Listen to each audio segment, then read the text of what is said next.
รายการสารธรรมยามบ่ายยามแรงช่วงของธรรมะเพื่อชุมชนทางสถานีวิทยุมวลชนคลื่นสีขาวเพื่อชาวประชาและเครือข่ายออกอากาศพร้อมกันตั้งแต่บ่าย3 โมงถึง5 โมงแรงของวันอังคารโดยมีอาตมาภาพเก้ากับผม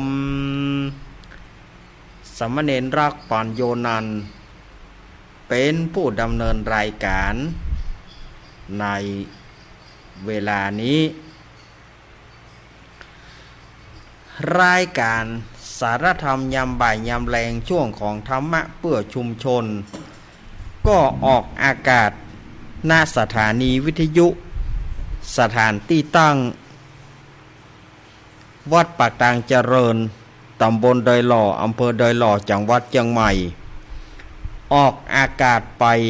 หลายสถานีวิทยุเช่นว่าสถานีวิทยุคลื่นพระพุทธศาสนาการศึกษาและวัฒนธรรม 104.50 วัดฝ่ายหินตำบลสุเทพอำเภอเมืองจังหวัดเชียงใหม่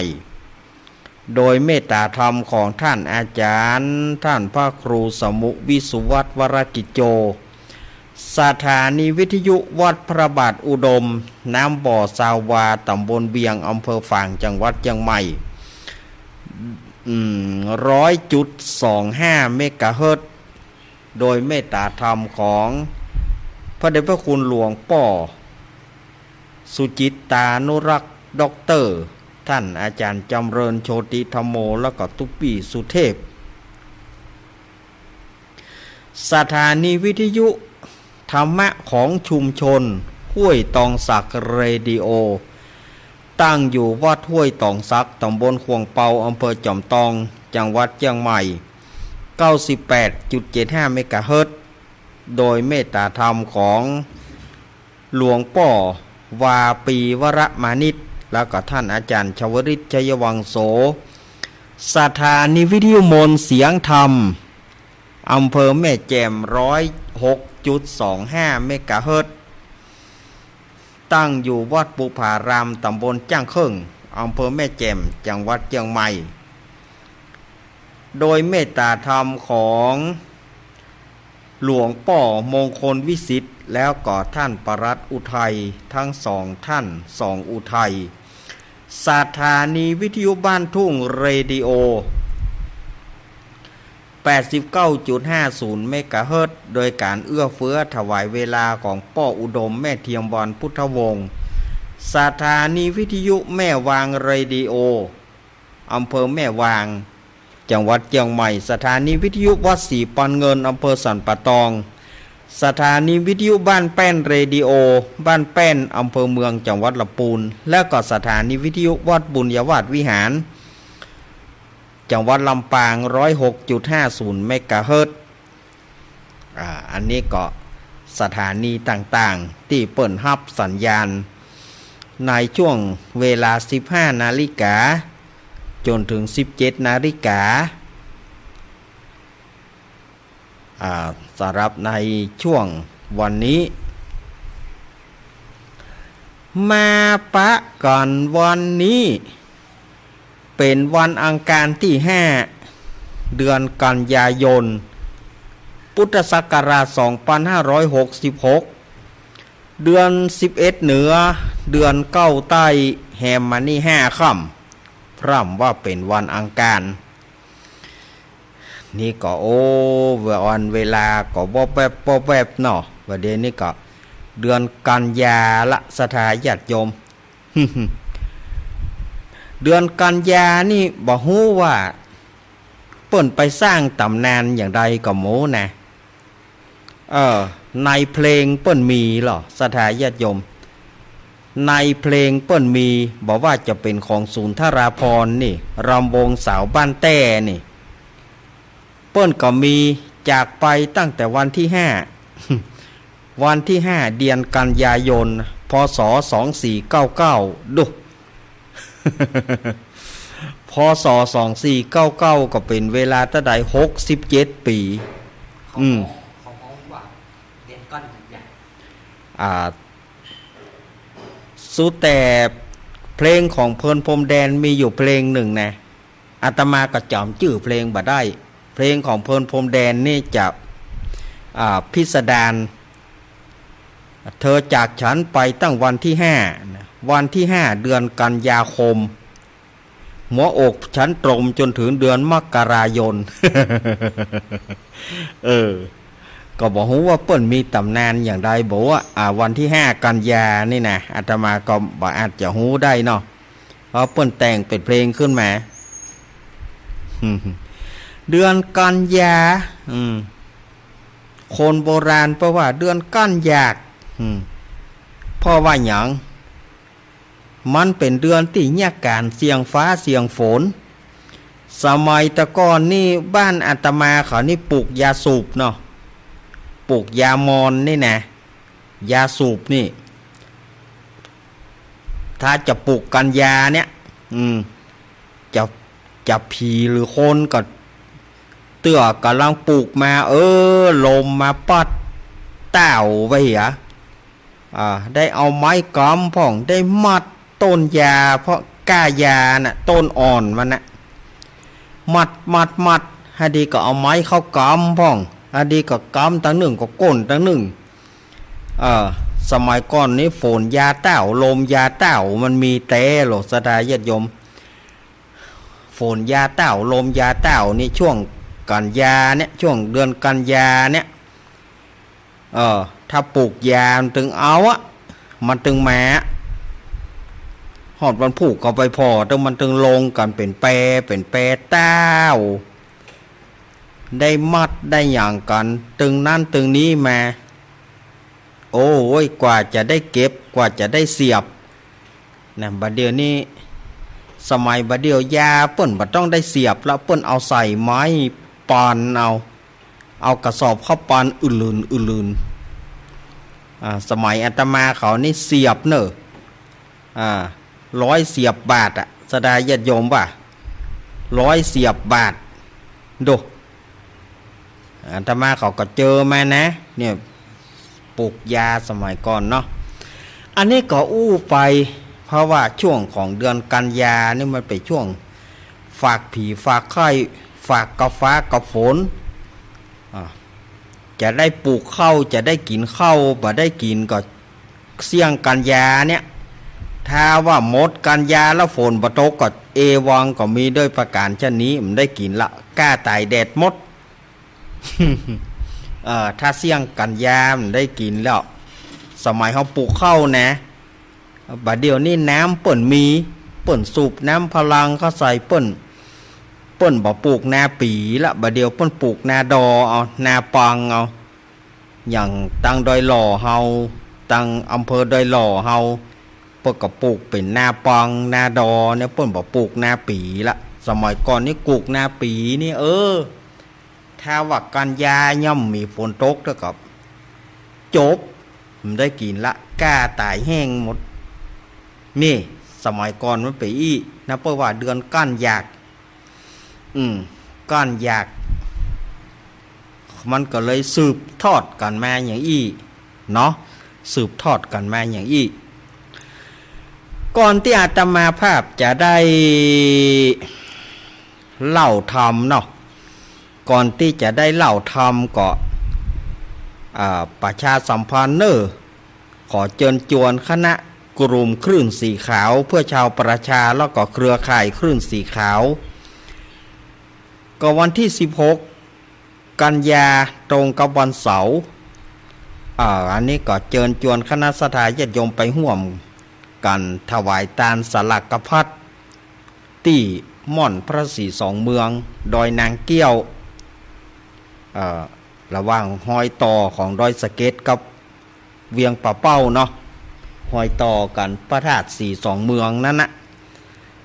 วันที่16เปิ้นจะมีการถวายทานสลักกพัดหรือว่ากินกล้วยสลากกันกินกล้วยสลากมันกินได้กะ ก็มันสืบทอดมันสืบกันมาตั้งแต่ไหนแต่ไรกินสลากกินกล้วยสลาก มันก็เลยสืบกันมาไปกินสลากนะแต่ไปตาลสลากไปตาลสลากคือสมัยก่อนนี่เปิ้นบ่มีการเลี้ยงเข้าเลี้ยงเพลโลสมัยก่อนนี่กินในกล้วยแท้ๆนะสมัยก่อนนี่ถ้าว่าเมื่อไงไปตาลที่ไหนกับไปกินในสางนั่นนะขนมข้าวต้มสมัยแต่ก่อนมันบ่มีที่เปิ้นบ่เลี้ยงเพลกินในสางก็จบ เพราะว่าไปกินสลากหรือไปกินกล้วยสลากนี่ก็เปิ้นจะมีการถวายทานสลากกพัดหรือว่ากินกล้วยสลากณบริเวณม่อนพระศรีสองเมืองดอยนางเกี้ยวเนอวันที่16กันยายนตรงกับวันเสาร์เนอศรัทธาญาติโยมเนอตรงกับวันเสาร์บัดใจเสาร์วันพุธวันฮือนี่นะแหมเสาร์หนึ่งเสาร์แน่พุ่นละเสาร์แน่พุ่นก็เชิญชวนคณะศรัทธาญาติโยมไปร่วมกินร่วมทานกันเนอวันนี้อาตมาภาพก็จะได้นำเอาพระธรรมเทศนาในเรื่องเจ้าสุริยคราสกุมารผูกที่5มาเล่าให้กับศรัทธาญาติโยมเจ้าภาพก็ป้อสมศักดิ์แม่สีเพนขาวเตี้ยเนอบ้านตาจางตำบลหนองล่องอำเภอเวียงหนองล่องจังหวัดลำพูนเปิ้นก็ว่าขออวยพรวันเกิดย้อนหลังเนอวันเกิดอีแม่วันที่1กันยาผ่านมาละวันที่1กันยาปีนี้ตรงกับวันศุกร์แม่นวันพอดีแฮปปี้เบิร์ธเดย์ย้อนหลังเนอแม่เพนเนออยู่ดีมีสุขเนอเปิ้นก็เป็นเจ้าภาพกันเทศมากันทำมาแล้วก็แม่แก้วเตจศรีแม่เกี้ยวเตจศรีบ้านสันเหมืองแม่เกี้ยวเตจศรีนี่ก็ห่วมทำบุญปูจากันเทศมาแถม40 บาทอนุโมทนากับแม่เกี้ยวเตจศรีเนออาตมาก็ได้เอาเติมน้ำมันเป็นที่เรียบร้อย ศรัทธาญาติโยมว่าได้ปัจจัยมาก็อันนะกินตานแต่ส่วนมากมันจะได้มาก็กุ้มกันน้ำมันนะศรัทธาญาติโยมขออาตมาบ่หวังอย่างนะไปที่ไหนก็จ้างเตอะอาตมาขอได้กุ้มกันน้ำมันบ่ละก้านน้ำมันเนี่ยมันเป็นเอกมันเป็นตัวมันศรัทธาญาติโยมถ้ามีน้ำมันก็รถก็ไปบ่ได้มีก้ารถบ่มีน้ำมันก็จอดไว้บ่ได้ไปไหนเขาต้องห่วงก้านน้ำมันนั่นนะได้ก้านน้ำมันเนี่ยก็แล้วเนี่ยศรัทธาญาติโยมอันนี้ก็ศรัทธาญาติโยมบ่ได้เนอะวันนี้เปิ้นก็มาขอเป็นเจ้าภาพการเทศน์การทำก็บ่เป็นอย่างนั้นเนอะก็ยินดีกับทุกท่านที่เป็นเจ้าภาพการเทศน์การทำนะวันนี้อารัมภบทไปนักหน่อยเนาะมาถึงก็อารัมภบทไปนักหน่อย ศรัทธาญาติโยมก็คงบอกว่ากันเนาะในวันอังคารที่แล้วนี่อาตมาได้เล่ามาถึงที่ว่าเจ้าพญานันทกิติราชเมาแป่งเมาเตประสาทจนลืมประเวณีก็ลืมส่งสวยเฮือกับพระเจ้าสุวรรณเนตรอันเป็นป่อนางสีคำทีนี้ก็เจ้าสุวรรณเนตรหูข่าวว่าพระเจ้าพญานันทกิติราชมาได้ส่งสวยก็โคตรยับตึงหมดรวมถึงนางสีคำทีนี้ก็ปรากฏว่าลูกสาวของอมาตย์ก็จำนางสีคำได้ก็เลยบอกคือป่อไปทูลพระเจ้าสุวรรณเนตร พระเจ้าสุวรรณเนตรก็ไปฮับเอาแล้วก็ถามว่าแม่เจ้าอยู่ที่ไหนอย่างได้แม่เจ้ายังบ่แม่นางสีคำก็เล่าให้เป็นอย่างแล้วก็ไทยตัวนางสีคำแล้วก็จะสร้างให้เอาคนตึงมดนะตึงปอกกาเหือสำเปาตึงเจ้าพญานันทกิติราชจนถึงไพร่ฟ้าประชาชนเอาไปฆ่าเหือหมดแต่นางสีคำก็ขอเอาไว้เมื่อนางสีคำขอเอาไว้พระเจ้าสุวรรณเนตรก็ปล่อยให้เขาปิกบ้านปิกจองไปก่อนจะไปก็มีการปล่อยหลวงมหรสพจัดมหรสพ7 วัน 7 คืนก็ลูกลำวงมีไหนลำวงแม่ข้าวสโตนคืนหนึ่งลำวงลูกขชาติคืนหนึ่งลำวงหงทองคืนหนึ่งพานทองคืนหนึ่งมิเตอร์เจลำวงยาจ่อยมิวสิกดูคณะลำวงแต่ละลำวงเนาะต่างใจเครื่องประชันกันเนาะแม่ข้าวสโตนลูกแต่ปุ้นเจียงไฮ้บุ่นมาเล่นหงทองพานทองก็ลูกจากเจียงไฮ้บุ่นมาลูกขชาติก็ลูกจากเจียงไฮ้มาดูสถาญาติโยมว่า รำวงย้อนยุคนะเท่าม่วนนะเขาก็จัดหนังว่ะจัดชายหนังโดยบริษัทน้ำกุ๊กตราหัวสิงนั่นนะสมัยตะก่อนนี่ม่วนเนาะหนังขายยาหนังกลางแปลงนี่นะสถาญาติโยมที่บ้านอาตมานี่สมัยก่อนนี่หนังขายยาเข้ามาบ่อยที่บ้านอาตมาที่หน้าวัฒนที่สนามโรงเรียนบเดียวนี่นะสนามโรงเรียนเก่านี่แต่ก่อนนางขายยามาฉายเจือขนาดโดยเฉพาะอย่างยิ่งนิวยอร์กเคมิคอลนี่บริษัทนิวยอร์กเคมิคอลนี่จนพ่อเขาว่าเว้นวันคนเฒ่าเปิ้นว่าจื้อบ่ถูกหรอกคนเฒ่าเอายอกมาห้ามเล่าว่าเฮ้ยเปิ้นบริษัทเปิ้นชื่อว่านิวยอร์กเคมิคอลเนี่ยคนเฒ่าเปิ้นว่าบ่ถูกยอกมาหั่นทำละ บริษัทยอกมาหั่นทำละบริษัทนิวยอร์กเคมิคอลสมัยก่อนเนาะชายหนังแต่ก่อนหนังกายาเนี่ยพออยากได้ยกมือฉายไฟมาแล้วก็มันมีหรอหนังที่ปักลักเป็น10 กว่าคืนเป็น20 คืนก็มีนะอันนั้นนี่ชายหนังแบบว่าอุตลุดอะชายหนังจนเปื้อนหามจอไปขว้างยังตัวไปฉายอยู่ สมัยก่อนม่วนนะหนังขายยาเดี๋ยวนี้ซ้อหาพอเป็นยาบ่มี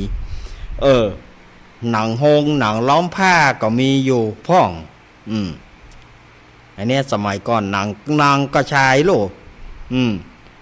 เปิ้นจัดพระเจ้าสุวรรณเนตรจัดหนังฉายวันนั้นอาตมาได้เล่าตึงนี่นะวันนี้ก็จะมาต่อทำผูกที่5สถาญาติโยมว่าไปนักว่าไปหลายก็เดียวเวลาจะบ่มีเวลาบ่มีกับชั่วโมงต่อไปก็ยังต่อไปได้อยู่โลเนาะการที่อาตมาว่าจะแบ่งเกิงประมาบ่แบ่งบ่เบิงอย่าเอามันจบไปเป็นผูกไปเหียมันจบเป็นผูกไปเลยเนาะยาวก็จ้างมัน สถาญาติโยมก็คงบอกว่าเนาะอนุโมทนาแม่บัวพัดกุลานแม่บัวพัดกุลานต้นสั้นแม่สูนน้อยเพอฝางแต่เจ้าเปิ้ลก็โทรหาอาตมาว่าอีแม่จะท่าฟังธรรมอนุโมทนาอีแม่อาตมาจัดเตะธรรมไปก่อนแล้ว นะโมตัสสะภะคะวะโตอะระหะโตสัมมาสัมพุทธัสสะสาธะโวฟังราโสตุจานาสัพปุริสะตั้งหลายตั้งยิ่งใจมวลหมู่อันมานั่งอยู่หลายลำจิเตียนตามทูบไตเพื่อน้อมไว้ฟังธรรมจงดาจำติดต่ออย่าขาดข้อบทใดเราจักไข่เก่าจีตั้งก่อนกี้เดิมมาขอศรัทธาจงดาฟังแต่ตนติดสืบส้นถึงไปด้วยปริยายหลายแหล่บ่เว้นแหวบทใดแหละนา บัดนี้ไม่มีมูลระศรัทธาจุผู้จุคนก็ได้ปากันสะรงคงควายตกแต่งพร้อมนำมะยังจะโตปัจจัยตายาตานมวลฝูงนี้เพื่อจักมาปูจาพระสัทธรรมาเตสนาสุริยคาตกุมารผูกที่หานิมนต์อาตมาภาพมาเป็นองค์เตสนาธรรมในกาลบัดนี้ก็เพื่อจักมาอุทิศทานไปหายังปิตามารดาพ่อแม่ตั้งเท่าแก่สัมพันธวงศาญาติกาญาติมิตรพี่น้องเพื่อนพ้องสหายที่ได้ร่วงรับดับขันไปขอภารนาบุญส่วนกุศลนะมวลฝูงนี้จงไปรอดไปถึงยังเขาเจ้าตั้งหลายแล้วก็ขอเอาจิตตะดวงวิญญาณเอาตนเอาตู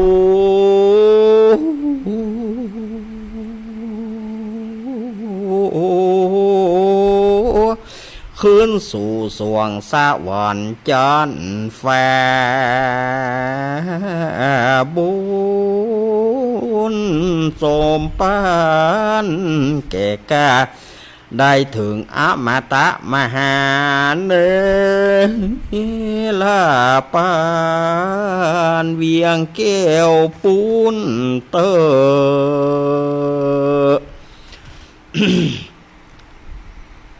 เอาละเนาะศรัทธาทายกทายิกาตั้งหลายบัดนี้อาตมาภาพก็จะได้มาเล่าธรรมผูกที่5ในเรื่องสุริยคาตกุมารฮือศรัทธาญาติโยมเขาได้ฟังลำดับต่อไปตะกี้อาตมาภาพก็ย้อนไปแล้วเนาะคงจะบ่ต้องย้อนนำละทีนี้เปิ้นก็มาจ่าเล่ามาถึงเจ้าสุริยคาตกุมาร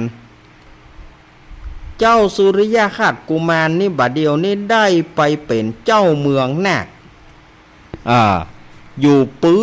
นบาดาลปุ่นนะอยู่ปื้นดินปื้นบาดาลปุ่นเมืองบาดาลไปเป็นเจ้าเมืองนาคก็ป่อพญานาคป่อพญานาคเปิ้นก็ฮักเอ็นดูเจ้าสุริยคาตกุมาร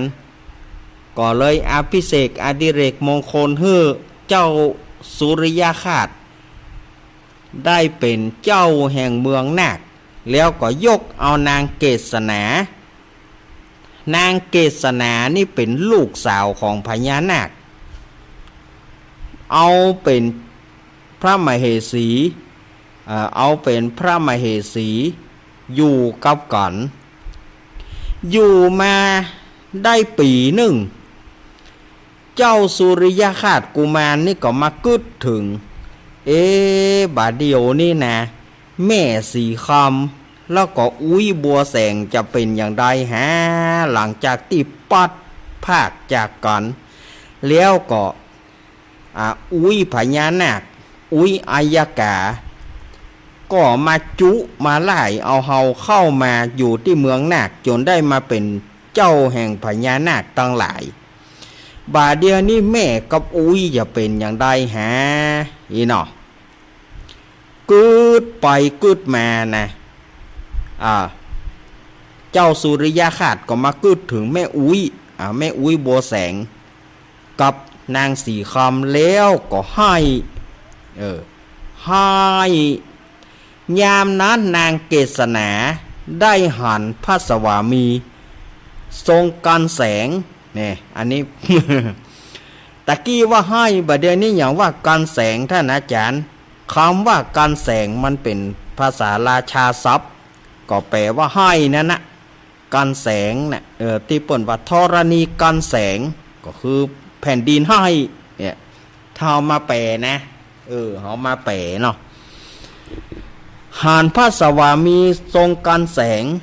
หรือว่าหานผัวให้ก็เลยได้ถาม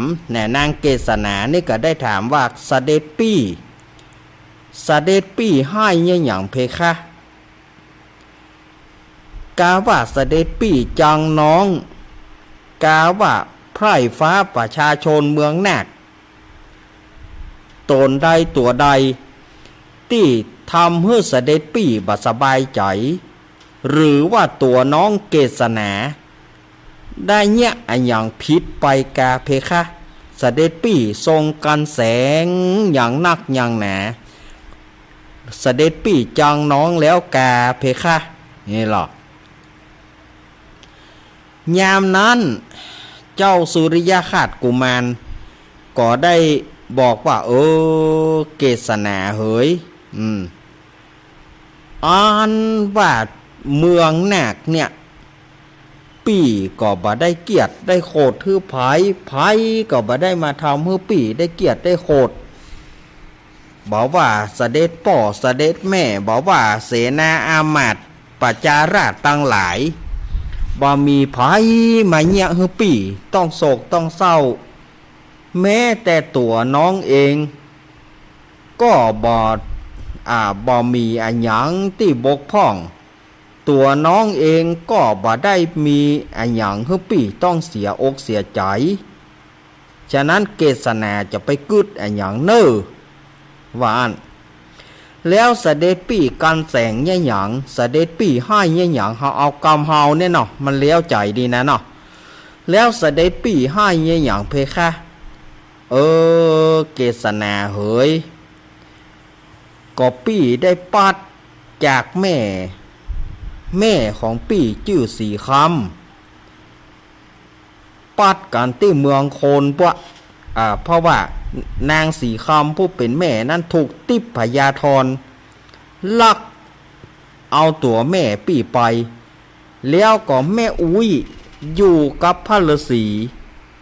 ยังจะเป็นตายให้ดีบอกว่าจะแม่สีคำก็ดีแม่อุ้ยบัวแสงก็ดีบอกว่าจะเป็นตายให้ดีอย่างใดเนี่ยปี่ถึงบ่สบายใจปี่ถึงให้ออกมา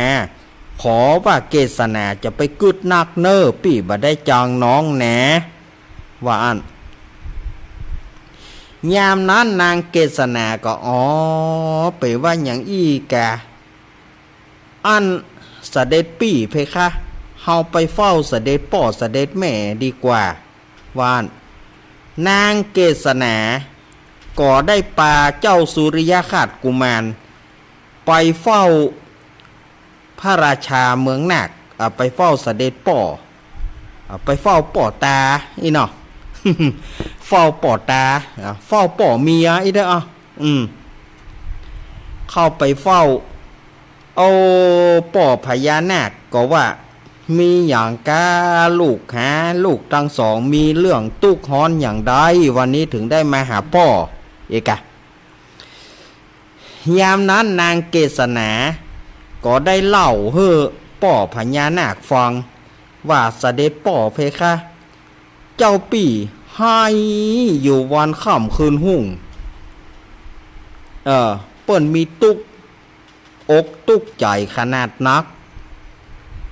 ลูกเลยปาเจ้าปี่มาเฝ้าเสด็จป่อเพคะ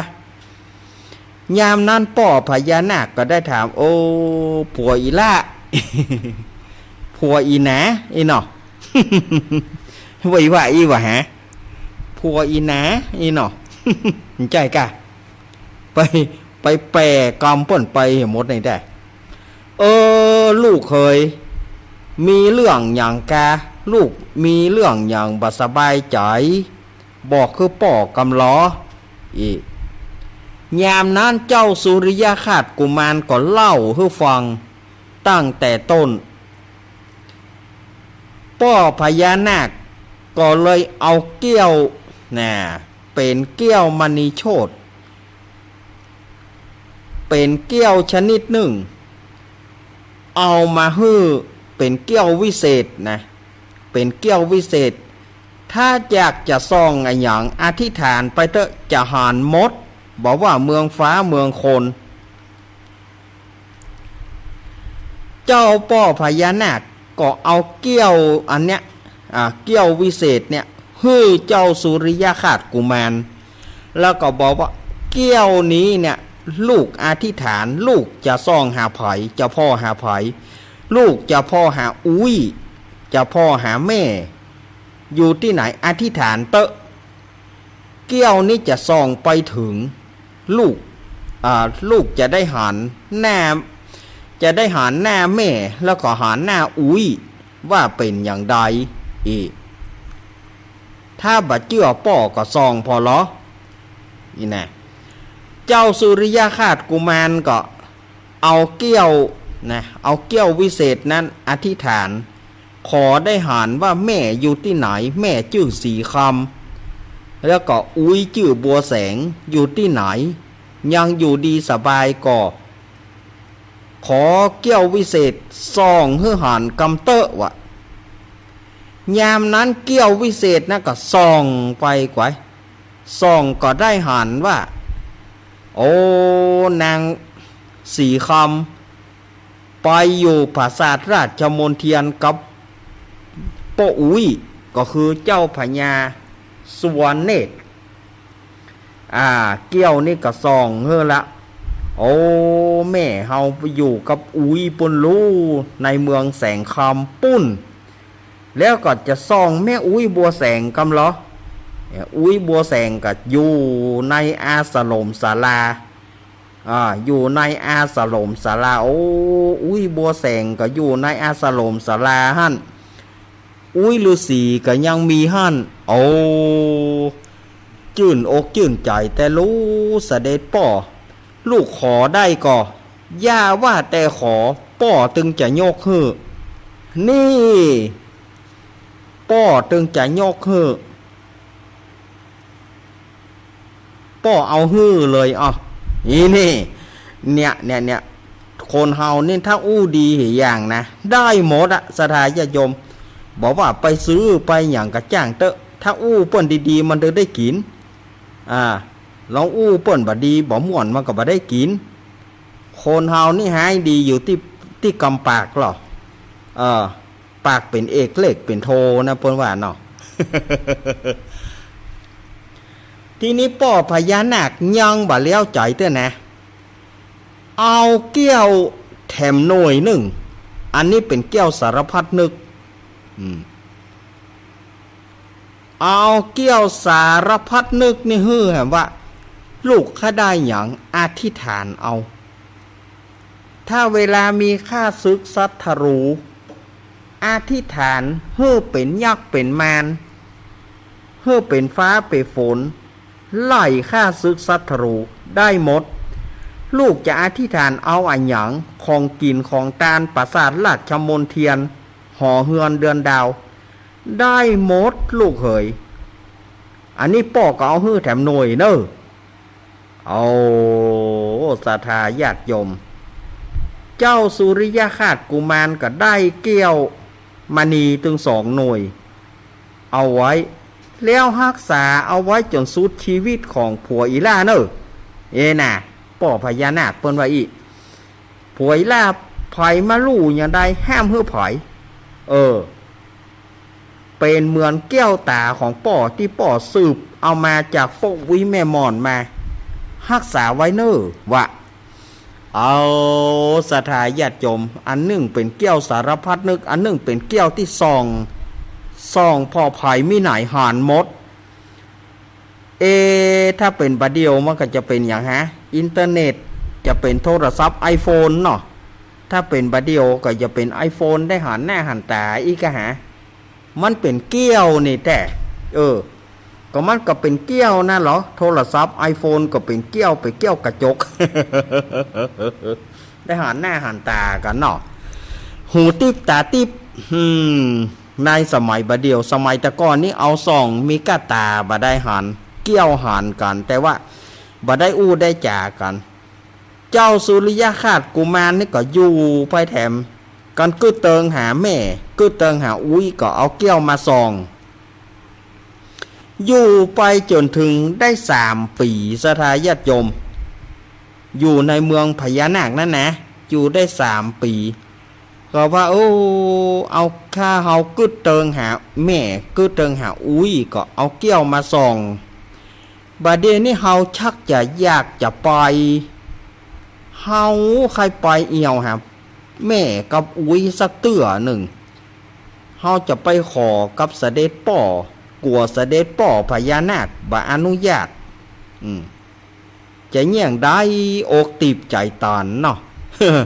อกตีบใจตานหรอเจ้าสุริยคราชกุมารนี่ให้แต่เมาะยามนั้นนางเกษณาก็เข้าไปหาเสด็จปี้ให้ยี่อย่างแถมละเพคะก็ได้หานและล้อได้หานเสด็จป่อเสด็จได้หานแม่กับอุ้ยแล้วเหรอยี่อย่างเสด็จปี้บ่ม่วนใจอันอย่างแถมหม้อถึงได้ให้อย่างอี้เกษณาเฮ้ยปี่ก็บ่ได้จางไผ่แนะแต่ว่าปี่ก็ค่อยไปหาแม่กับอุ้ยนะค่อยไปตอบแทนกูลแม่กับอุ้ยพ่องเหรอค่อยไปหาร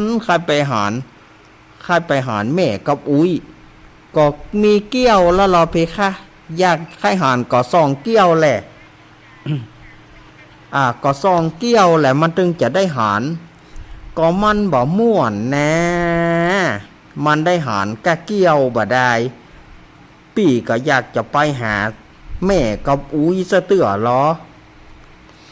อันก็ไปเฝ้าเสด็จป่อดีกว่าเพคะนางเกษณาก็ปาเจ้าสุริยคราชกุมารไปเพื่อไปเล่า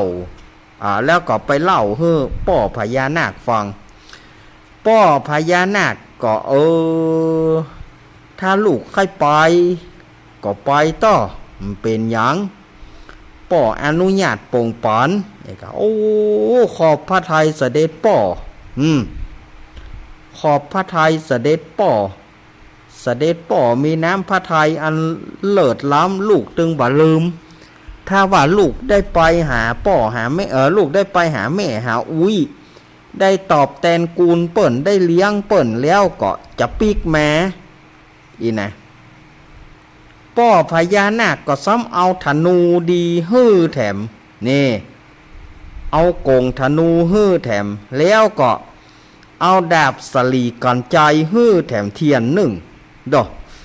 แล้วก็เอาของดีต่างๆนานาฮื้อแถมลูกจงไปดีเนอะลูกเนอะนี่นะว่าแต่อีน้อยเกษณา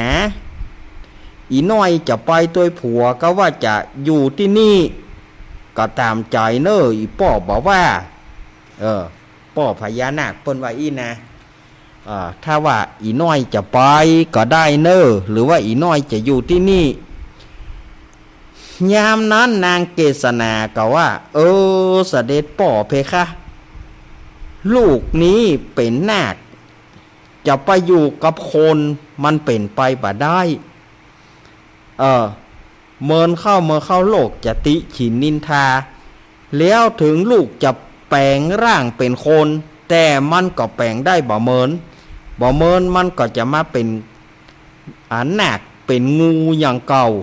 ฉะนั้นลูกขอไปส่งเสด็จปี่ฮื้อถึงเขตเมืองมนุษย์แล้วลูกจะกลับมาเพคะแล้วลูกบ่เอ็นดูสามีลูกบ่เอ็นดูผัวกาก็เอ็นดูอย่างใดก็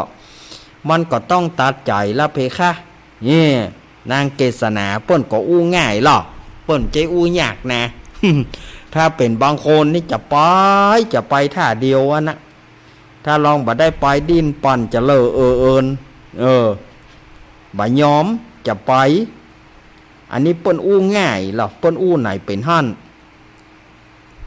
แล้วป่อพญานาคเปิ้นก็เลยสั่งเสนาอามาตย์นาคตั้งหลายเนี่ยป่าเอาเจ้าสุริยกุมารไปส่งในเขตเมืองโคนโอ้ศรัทธาญาติโยมนางเกษณาก็ไปตัวไปส่งถึงเขตเมืองโคนนางเกษณาก็บายบายเพคะวะ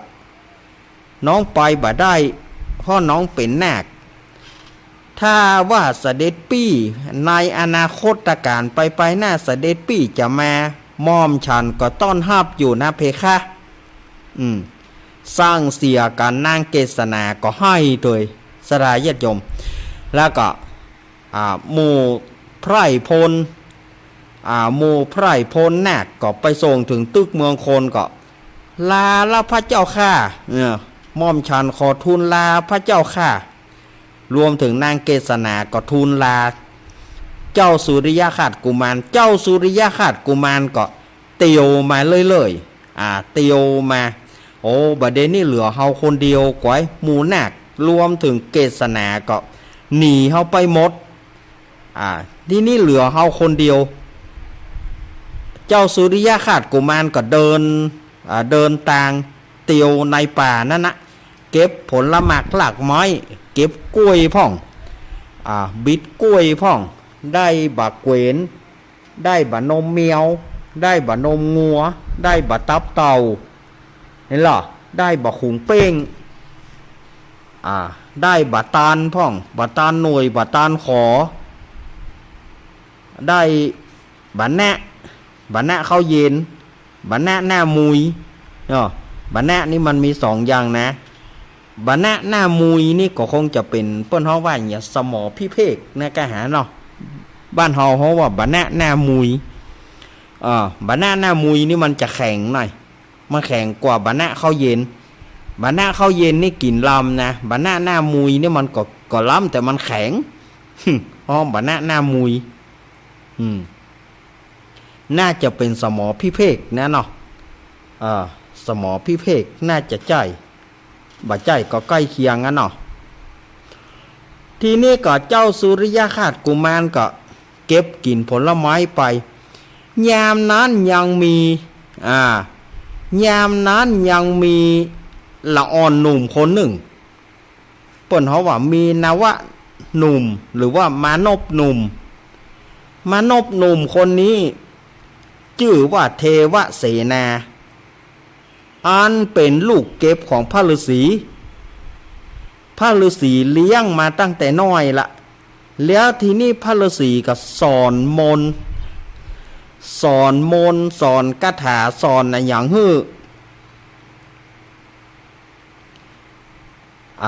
เทวเสนานี่ก็ได้คาถาจากป่อฤาษีแล้วก็ฮ้อนวิชาแหละไผมากูจะลองหมดไผมากูจะลองหมดไผมากูจะยิงอีหรอทีนี้เทวเสนานี่มันก็หันเจ้าสุริยคราชเตียวมาโอ้มันบอกหูจักเตอหรอมากับมาคณิงในใจมันน่ะไอ้ตัวเนี้ยกว่าสปายโถงอย่าในโถงมันถ้าจะมีของดีในโถงมันน่าจะมีของดีมาได้เฮาฮ้อนวิชาเฮาจะต้องใจโกงธนูยิงมันพอมันตายแล้วเฮาจะเอาโถงมัน เฮาจะเอาโถงมันอีล่ะ ว่าแล้วบอกว่าบดาจักโกงธนูมาโกงธนูนั่นนะสถาญาติโยมคนธรรมดานี่ปานคนกันเนอะถึงจะโยกขึ้นแต่เทวเสนานี่โยกขึ้นคนเดียวยิงไปตึ้งแต่ว่าลูกธนูนั้นบ่ยอมไปถูกบ่ยอมไปต้องตัวเจ้าสุริยะขาดกุมารมันเป็นยังไงมันข้ามกะเนาะเทวเสนานี่นะมันข้ามกะมันบอกเคยหูจักนี้มันแค่ตายนี้ ยิงไปแถมพอยิงไปก็บอกว่าลูกธนูเนี่ยบ่ยอมไปหาเจ้าสุริยะขาดกุมารมันก็ตกตำนั้นยิงไป3 ดอกลูกธนูบ่ยอมไปที่นี่ก็เจ้าสุริยะขาดกุมารเนี่ย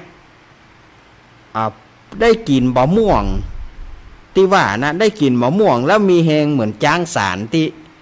มีแหงเหมือนจ้าง100 ตัวที่อาตมาว่าไปนั่นนะมีแหงเหมือนจ้าง100 ตัวนะที่อาตมาเล่าไปหนแล้วนั่นน่ะเจ้าสุริยะขาดกุมารก็โหไอละอ่อนคนนี่อย่างใดเนี่ยเฮากายมานี่มาใจธนูยิงเฮามันบอกฮู้จักเฮากะฮิเจ้าสุริยะขาดกุมารก็เข้าเปียคอ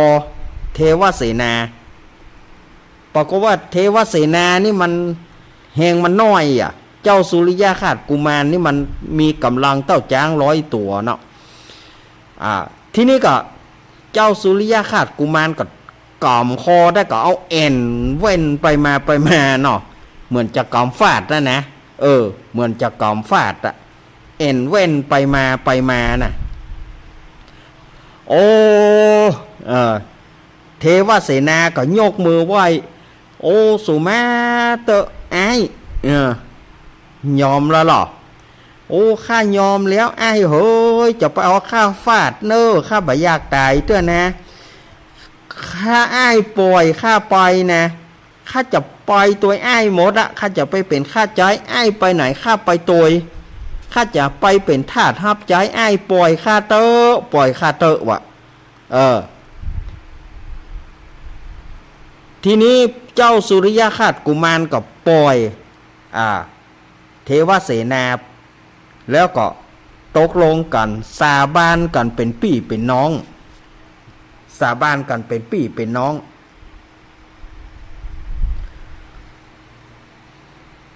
ทีนี้ก็ห่วมเดินทางกันแหละห่วมเดินทางห่วมเตียวด้วยกันไปทีนี้ก็ยังมีลูกของติพพยาธรแห่งคนหนึ่งชื่อว่าพรหมเสนานี่ได้หันเจ้าสุริยะขาดกุมารกับเทวเสนาก็เข้าใจว่าเขามุนี่มากายอย่างที่นี่เป็นที่ของเฮาลูกนี่อย่างมากายที่นี่แสดงว่ามันค่อยลองดีก็จักโกงธนูมาแถมยิงไปบอกว่าลูกธนูบ่ไปต้องเจ้าสุริยะขาดกุมารแถมเจ้าสุริยะขาดกุมารก็โดดเข้าเปียคอ พรหมเสนานี่เอาเอ็นแถมยามนั้นเทวเสนาก็บอกเนี่ยเปื่อนเหยหากระโดนมาละคิงบอกหูเรื่องของเราเอาละบ่ระวังเนอะไอ้หานี่มันมีกำลังเต่า100 จ้างนะบ่า100 จ้างนะเต่าจ้าง100 ตัวนะบาเดียนี่มันจะกล่อมคิงฟาดนะ เจ้าพรหมเสนาก็กลัวล่ะไอ้ขอปล่อยข้าเตอปล่อยข้าเตอถ้าว่าไอ้ปล่อยข้าได้ข้าจะไปเป็นข้าใจข้าจะไปเป็นข้าใจไอ้เจ้าสุริยะขาดกุมารก็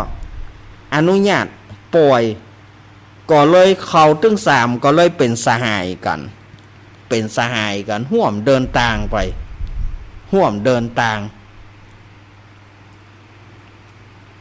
อันนี้เปิ้นก็พากเรื่องของเจ้า สุริยคราชกุมารไว้นี่นะทีนี้ย้อนมาถึงนางสีคำที่อยู่ในเมืองแสงคำนั่นน่ะนางสีคำก็ได้อู้กับพระเจ้าสุวรรณเนตรว่าเสด็จป่อเพคะเสด็จป่อ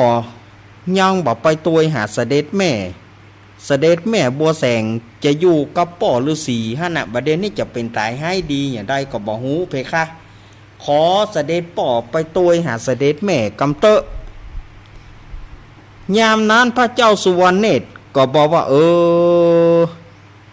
อีน้อยเหย อีน้อยอันว่าจะให้อีป่อไปตัวหาแม่มึงนี่นะแม่ป่อก็บอกหูตีตางอีเฮ้ยถ้าจะให้ดีมึงนำเขาไปปะนำเสนาอามาตย์นำไพร่ฟ้าต่างหลายไปฮับแม่มึงปะและอีป่อจะท่าฮับเอาเมื่อลูนนี่พระเจ้าสุวรรณเนตรว่าอันนะถ้าบัดเดนี่อีป่อไปนะแม่มึงจะบ่แม้เพราะว่าแม่มึงจะโคตรให้ป่อมันตึงบ่แม้อย่าได้ก็ขอให้มึงนำเอาเสนาอามาตย์ไพร่พลมนตรีไปฮับแม่มึงก่อนไล่ป่อจะท่ามัดมือตือขวานฮื้ออีหล่อแผนมันก็เลิกนะเนาะยามนั้นนางสีคำก็ฮับอันก็ม่อมฉันจะไปเพคะม่อมฉันจะไปเพคะว่าอันที่นี่ก็พระเจ้าสุวรรณเนตรก็สั่งให้คนตั้งหลายสั่งให้เสนาอามาตย์ตั้งหลายบอกว่าสู่เขาแปลงเรือเนอะแปลงเรือพายนี่นะแปลงเรือ2 ปันลำเนอะ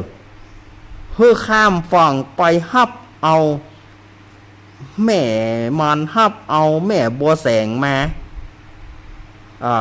โดยมีอีน้อยสีคำเป็นผู้ตัวนำไปเป็นผู้นำไป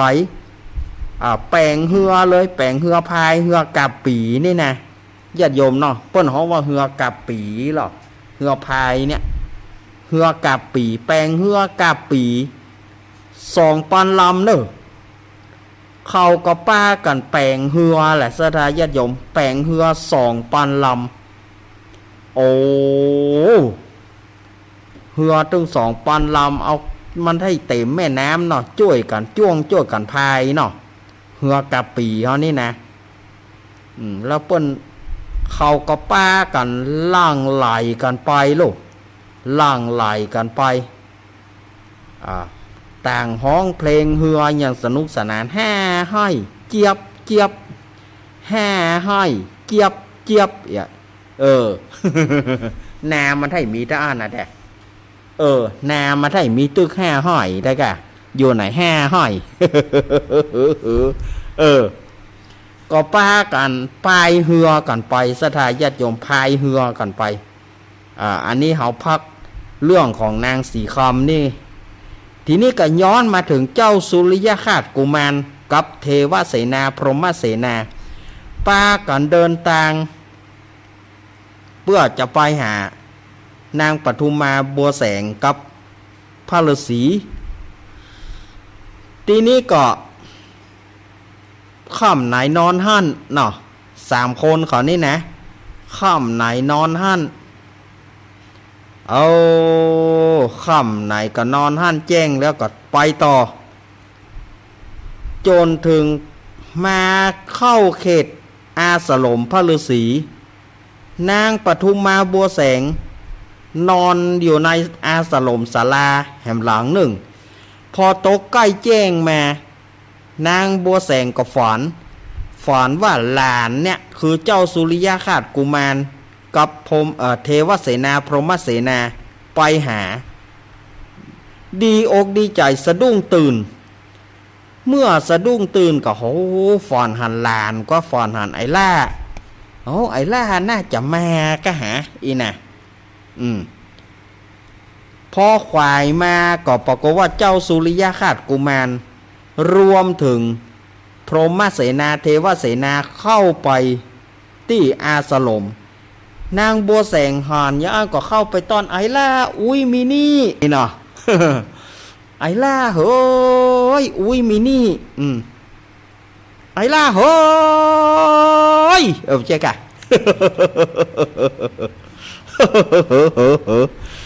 อุ้ยมินี่เนอะล่าเนอะวะดีอกดีใจวะดีอกดีใจโอ้สาธาญาติโยมเฮยถามไทยสารตุกสุกดิบว่าเป็นจะได้พ่องหาไอ้ล่าไปอยู่ที่ไหนมาอย่างล่าอุ้ยเอกะอู้กันไปอู้กันมาเนาะอ้าวมาถึงตอนนี้เดี๋ยวเฮาย่างเกิงกันเนาะ เฮาย่างไว้ตะอีก่อนเนาะก็เดี๋ยวยังมีต่อแหมเกิงนะอันนี้เล่าไปเกิงเนื่องเนอะทำสุริยาขาดกุมารนี่หูสือว่าแต่ละผูกนี่มันยาวเหยียดเฉียดเมืองใต้นะสถาญาติโยมยาวเหยียดเฉียดเมืองใต้ยาวแต่ละกำเดียวสถาญาติโยมจะไปฟังหมุนขึ้นหนีไปไหนเตอเนอก็เดียวปะอัตมารอบสองในช่วงที่สองชั่วโมงที่สองอัตมาเปลี่ยนรายการกำเดียวไปฟังไปไหนเตอเนออยู่ตัวกันนี่ก่อนแต่เดี๋ยวอาตมาจะมาเล่าต่อแถมนะทำยังบ่จบจะทำค้าหำเกิงอยู่ดูค้าหำเกิงอยู่ก็เดี๋ยวก็มาฟังกันต่อเนาะเดี๋ยวอาตมาพักฉันน้ำฉันท่าพักใส่น้ำพักยกกำเดียวเนอะเจริญปอน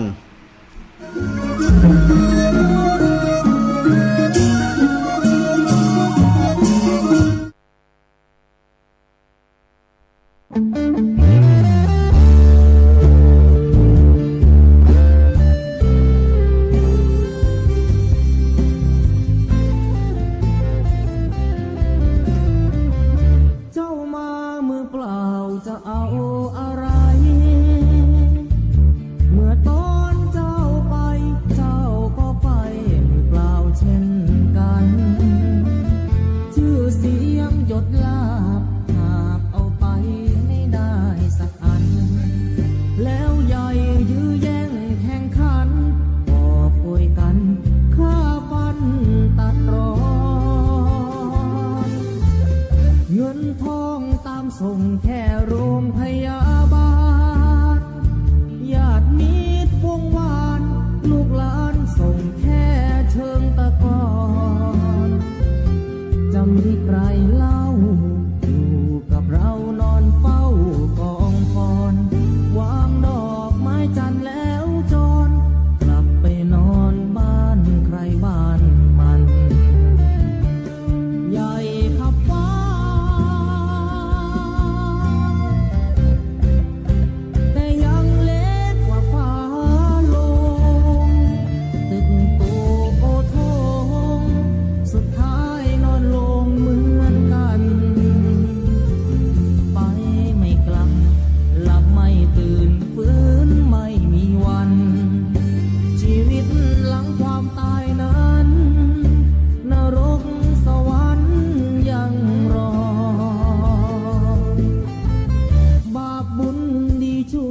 ติดตัวเมื่อตายเงินทองมากมายคนเอาไปไม่ได้หรอกน้อร่างนอนแน่นิ่งไม่ไหวติ่งเหมือนดังต้นตอตราสังมัดแขนผู้คอไฟไหม้หงิกงอเป็นเท่า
ไป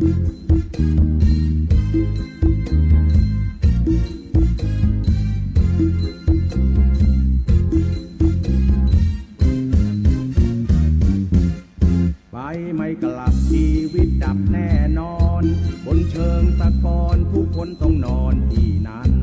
ชีวิตยังมีควรสามัคคีรักกัน อย่าแบ่งชนชั้นช่วยเหลือกันต่างพึ่งพาหลับไม่ตื่นปลุกไม่ตื่นต้องตายหมอช่วยยังไงก็ช่วยไม่ได้ดอกนาหมดลมหายใจหมดเรื่องต่างๆนานา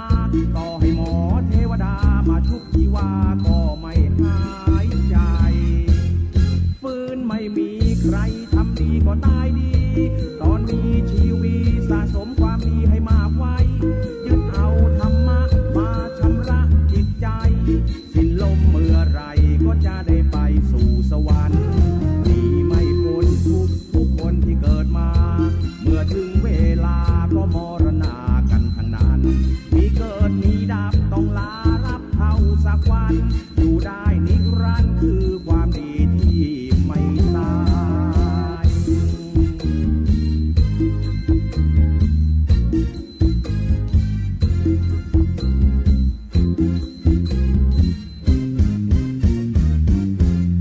ฟื้นไม่มีใครทำดีก็ตายดีตอนมีชีวิตสะสมความดีให้มากไว้ยึดเอาธรรมะมาชำระจิตใจ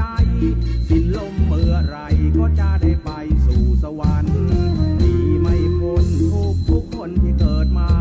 เมื่อถึงเวลาก็มรณากันทั้งนั้นมีเกิดมีดับต้องลาลับเข้าสักวันอยู่ได้นิรันดร์คือความดีที่ไม่ตาย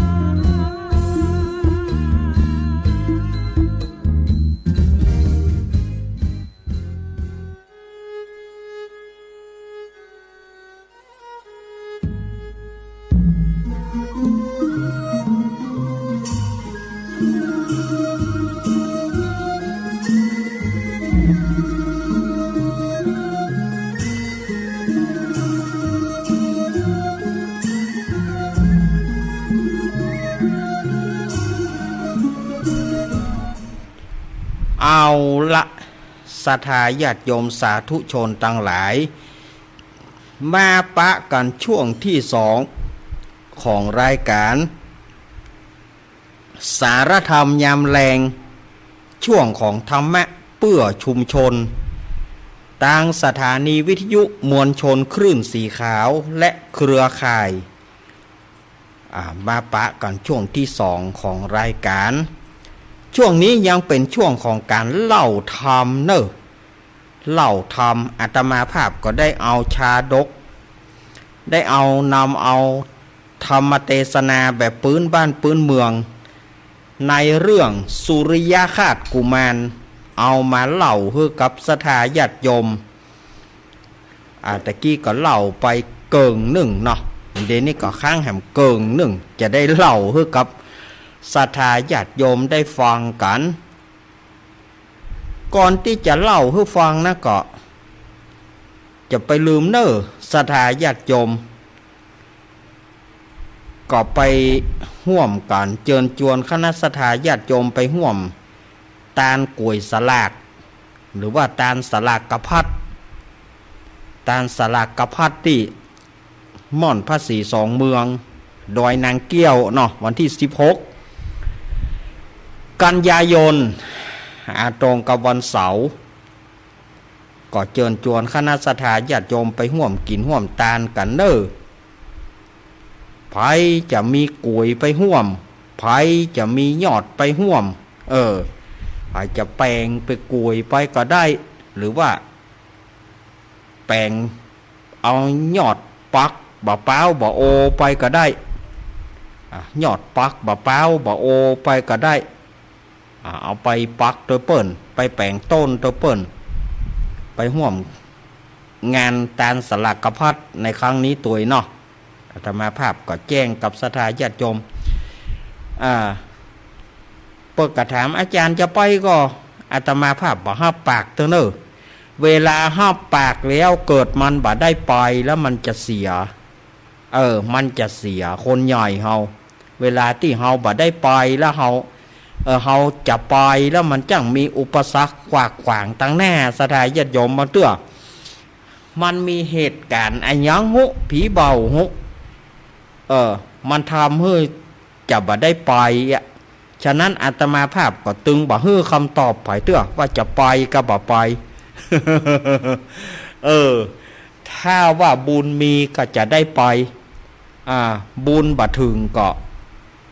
อาจจะบ่ได้ไปอันนี้เฮาอู้กันยี่เนาะ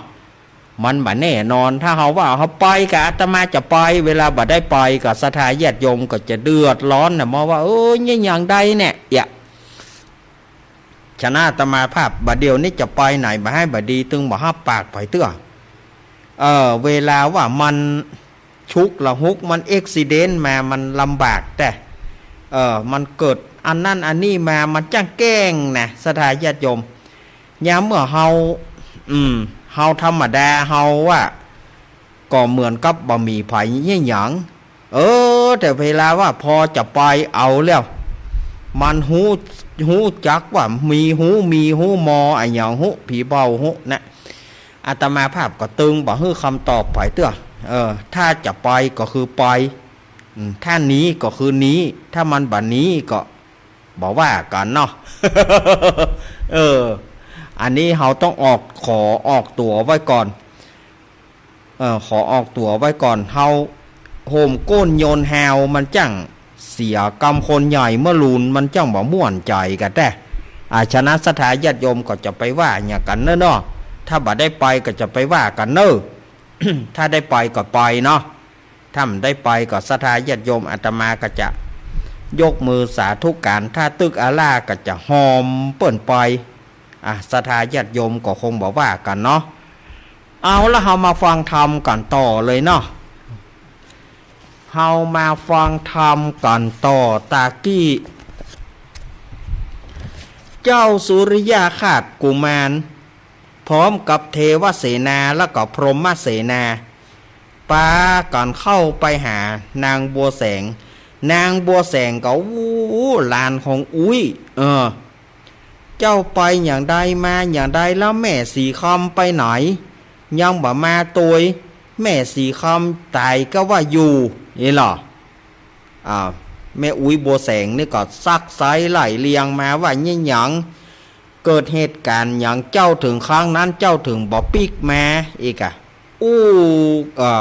นางบัวแสงก็ให้ตัวนะให้ตัวถามหลานเจ้าสุริยคราชกุมารก็เล่าตั้งแต่ต้นสุดปลายศรัทธาญาติโยมเล่าให้นางบัวแสงฟังแล้วแม่สีคำไปตกละกรรมลำบากอย่างใดก็บ่ฮู้ข้าก็ยังบ่ฮู้เตื้อแม่สีคำไปอย่างใดก็ยังบ่ฮู้เตื้อแต่ว่าข้าถูกย่านาคอายกาจุเคิบหาว่าเป็นแม่ของข้าเคิบเอาข้าไปเป็นหลานเขยอยู่เมืองบาดาลผู้3 ปีก็อุ้ยเหยบูนละหลานอุ้ยนี่หรอนางบัวแสงว่านะบุญละหลานอุ้ยเหยยังได้ปีกมาอยู่ลูกเหยมาอุ้ยจะมัดมือตือขวานฮื้อวะนางปทุมมาบัวแสงนี่ก็มัดมือตือขวานฮื้อหลานมัดมือเบื้องซ้ายฮื้อขวานมามัดมือเบื้องขวาฮื้อขวานอยู่32ขวานบ่ฮื้อไปยังตีตังใดอยู่กับเจ้ากับจองกินข้าวลำน้ำลงขวานหลังฮื้อกล้าขวานหน้าฮื้อเก่งเคาะตนได้มาหารมันตนได้มา8จงกดแขวดหนีไก่เคาะจังไรอุบัติ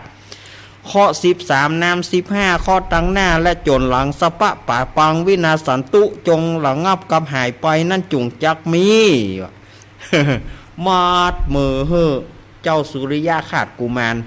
แล้วก็ถามว่าไอ้น้อย2 คนนี่เป็นไผ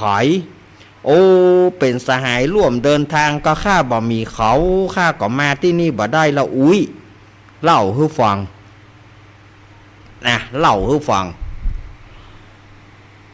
ที่นี่ก็ปากันนะนางบัวแสงก็อ้อนก็ปากันไปเฝ้าพระเจ้าตาไป ไปเฝ้าพระเจ้าตา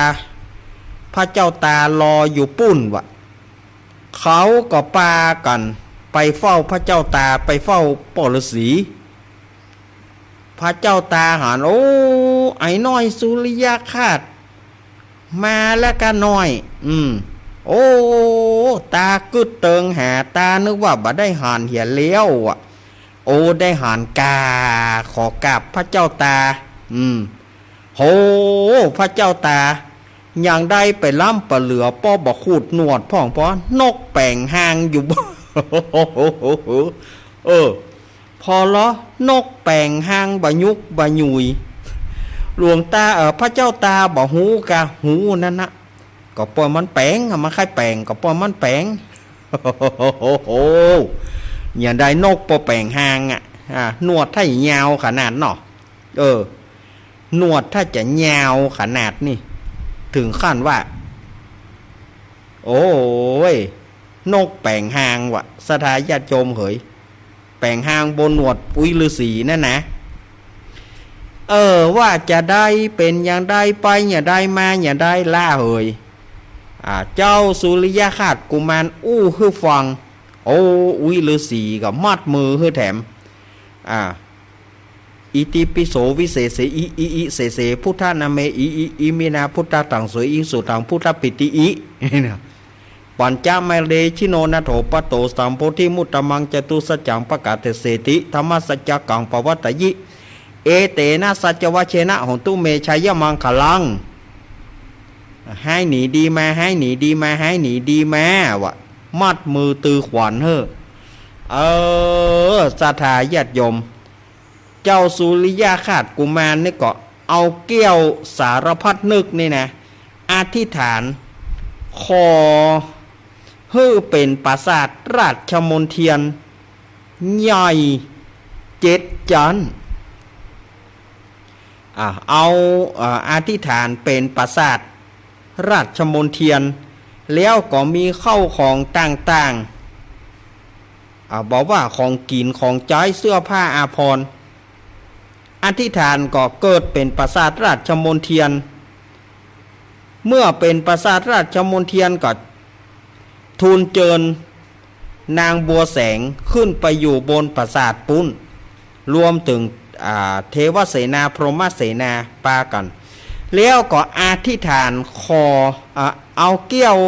สารพัดนึกนั้นอธิษฐานอาสลมศาลาพระฤาษีให้ใหญ่กว่าเก่าให้งามกว่าเก่าแล้วก็มีเข้าของเครื่องใช้ของพระฤาษีไม้เต้ากะเช้ากะเนาะขอเกี่ยวลูกไม้กะอย่างต่างๆเต็มไปหมดพระฤาษีก็ลวดเอาลวดตานพระฤาษีก็ดีอกดีใจพระฤาษีก็ดีอกดีใจที่ว่าลานแปลงศาลายื่นยอตานยื่นยอตานไปนะศรัทธาญาติโยมม่วนแต่ ม่วนนะทีนี้ก็มาถึงนางมาถึงนางสีคำทีนี้ก็ย้อนมาถึงนางสีคำแห่งกำหนึ่งย้อนมาถึงนางสีคำก็ได้นำหมู่ที่แปลงเฮือพายนั่นนะแปลงเฮือพาย2 ปันลำออกเดินทางดุมันจะเต็มแม่น้ำมาเนาะเฮือพาย2 ปันลำเฮือกาปีนี่นะพายไปห้องเพลงกันไปเนาะ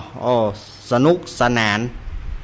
โจนไปถึงฝั่งน้ำใกล้อาสลมศาลาพระฤาษีใกล้อาสลมศาลาพระฤาษีเมื่อใกล้อาสลมศาลาพระฤาษีก็นางสีคำก็บอกว่าแบบเดียวนี่นะเฮาก็คงจะต้องแปลงตูบแปลงปางกันไว้ก่อนเนอะ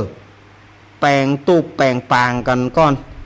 นอนพักเอาแหงก่อนถึงวันพุธเขาก็เข้าไปในอาสลมศาลาพระฤาษีเขาก็ป้ากันแปลงตูบแปลงปางสถาญาติโยมแปลงตูบแปลงปางแล้วก็ส่งเสียงโห่ฮ้อง สนานกล้องไปมานะพ่องก็ยิงเอาเสือมาปิ้งพ่องพ่องก็ยิงเอาควายป่ามาลาบพ่องเห็นเนาะ เอาลาบระวังเนอะพี่กลาบบ่เอาไปนี่ยุ่งแน่พี่กลาบสู่บ่เอาไปนี่กับโจโลเนอะเนาะเขาก็ไถ่เกียมไปหมดอะแกหา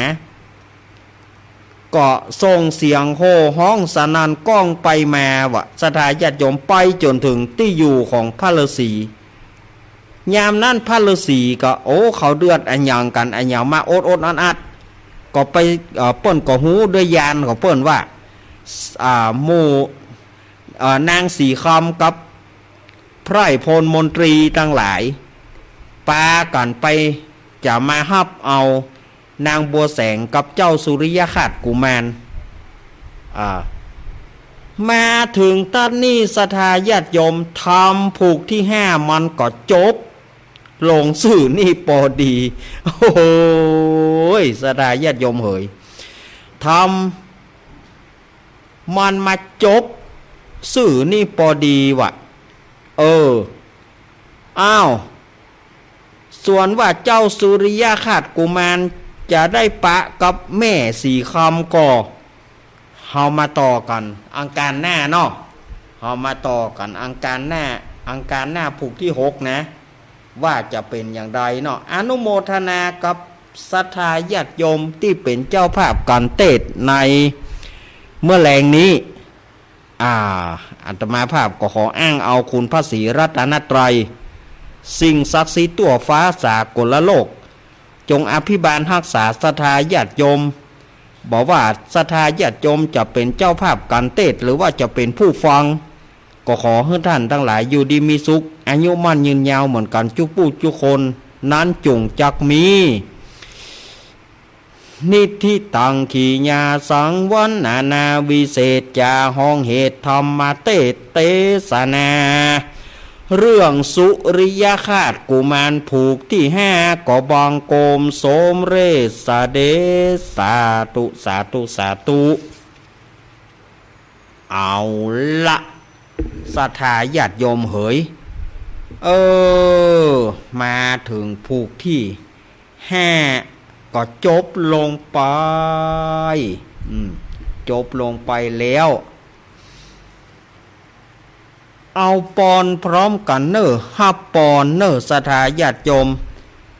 ศรัทธาญาติโยมจะหยาดน้ำก็ได้เนอะศรัทธาญาติโยมจะหยาดน้ำก็น้อมเจิญเจริญปอนไผ่บ่มีน้ำหยาดหมายตานก็ยกมือสาธุการเนอะ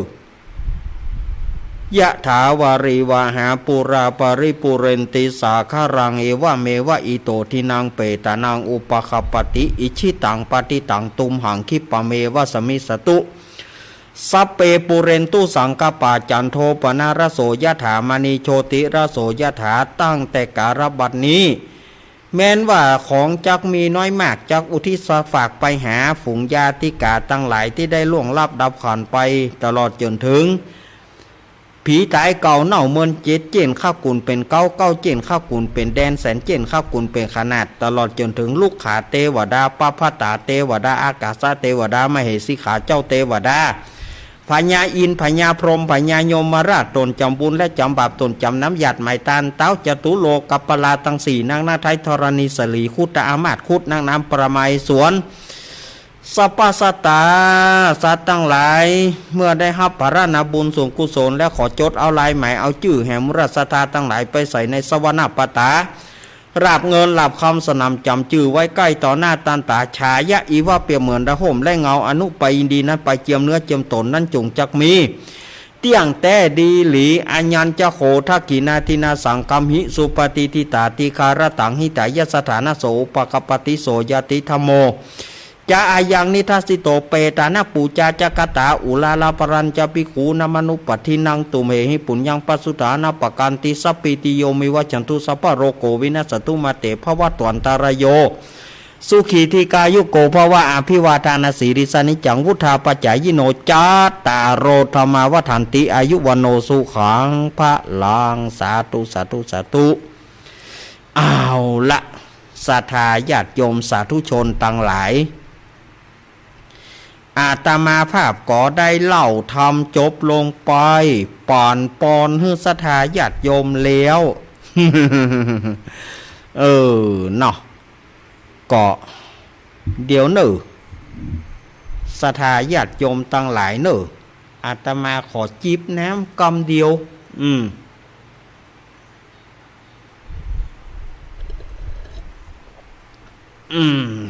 เฮ้จุ่มคอหน่อย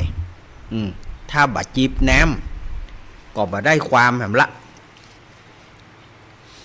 บาเดียวนี่มันจั่งคอขี้แห้งใจอย่างอะศรัทธาญาติโยมในคอนี่นะก่อนเฮาบาจิบน้ำตัวนี่นะก็เดียวแห้งยาวๆละพอแห้งยาวๆแล้วเอาละเสียงบอกละซากตายนี่นะมันต้องเป็นไปแร่งอายุนักต่อใดมันก็แร่งแกล้งบึกก็เจ็บหั่นบึกก็เจ็บนี่บึกก็เมื่อยบึกก็ไข้บัดเดี๋ยวนี้จัดรายเมื่อก่อนนี่จัดรายการ104รายการธรรมะคลายเครียดวันเสาร์วันอาทิตย์อยู่ได้ถึงเที่ยงคืนนะบัดเดี๋ยวนี้อยู่ร่างกายก็บ่พร้อมเตื้อ ขอสุมาท่านอาจารย์วิสุวัตตัวเนอะครับเนอะจัดรายการเป็นกระท่อนกาแท่นจัดรายการก็บ่เต็มเม็ดเต็มหน่วยในช่วงหลังๆนี้ขอสุมาท่านอาจารย์วิสุวัตตัวนะครับ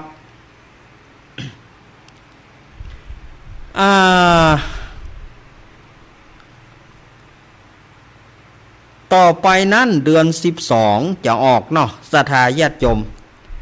เดือน12นี้ตามโบราณอาจารย์เปิ้นเล่าไว้ว่าเดือน12เนี่ยเปิ้นจับยมบาลเปิ้นจะปล่อยเพศปล่อยผีเปิ้นจะปล่อยเพศปล่อยผีเพื่อมาเสาะหายาติพี่น้องศรัทธาญาติโยมเนอะช่วงเดือน12ที่จะใกล้เข้ามาในวันนี้เดือน11แฮม5ค่ำนะก็แถมบ่ถึงเกินเดือนละเดือน12เหนือจะออกละ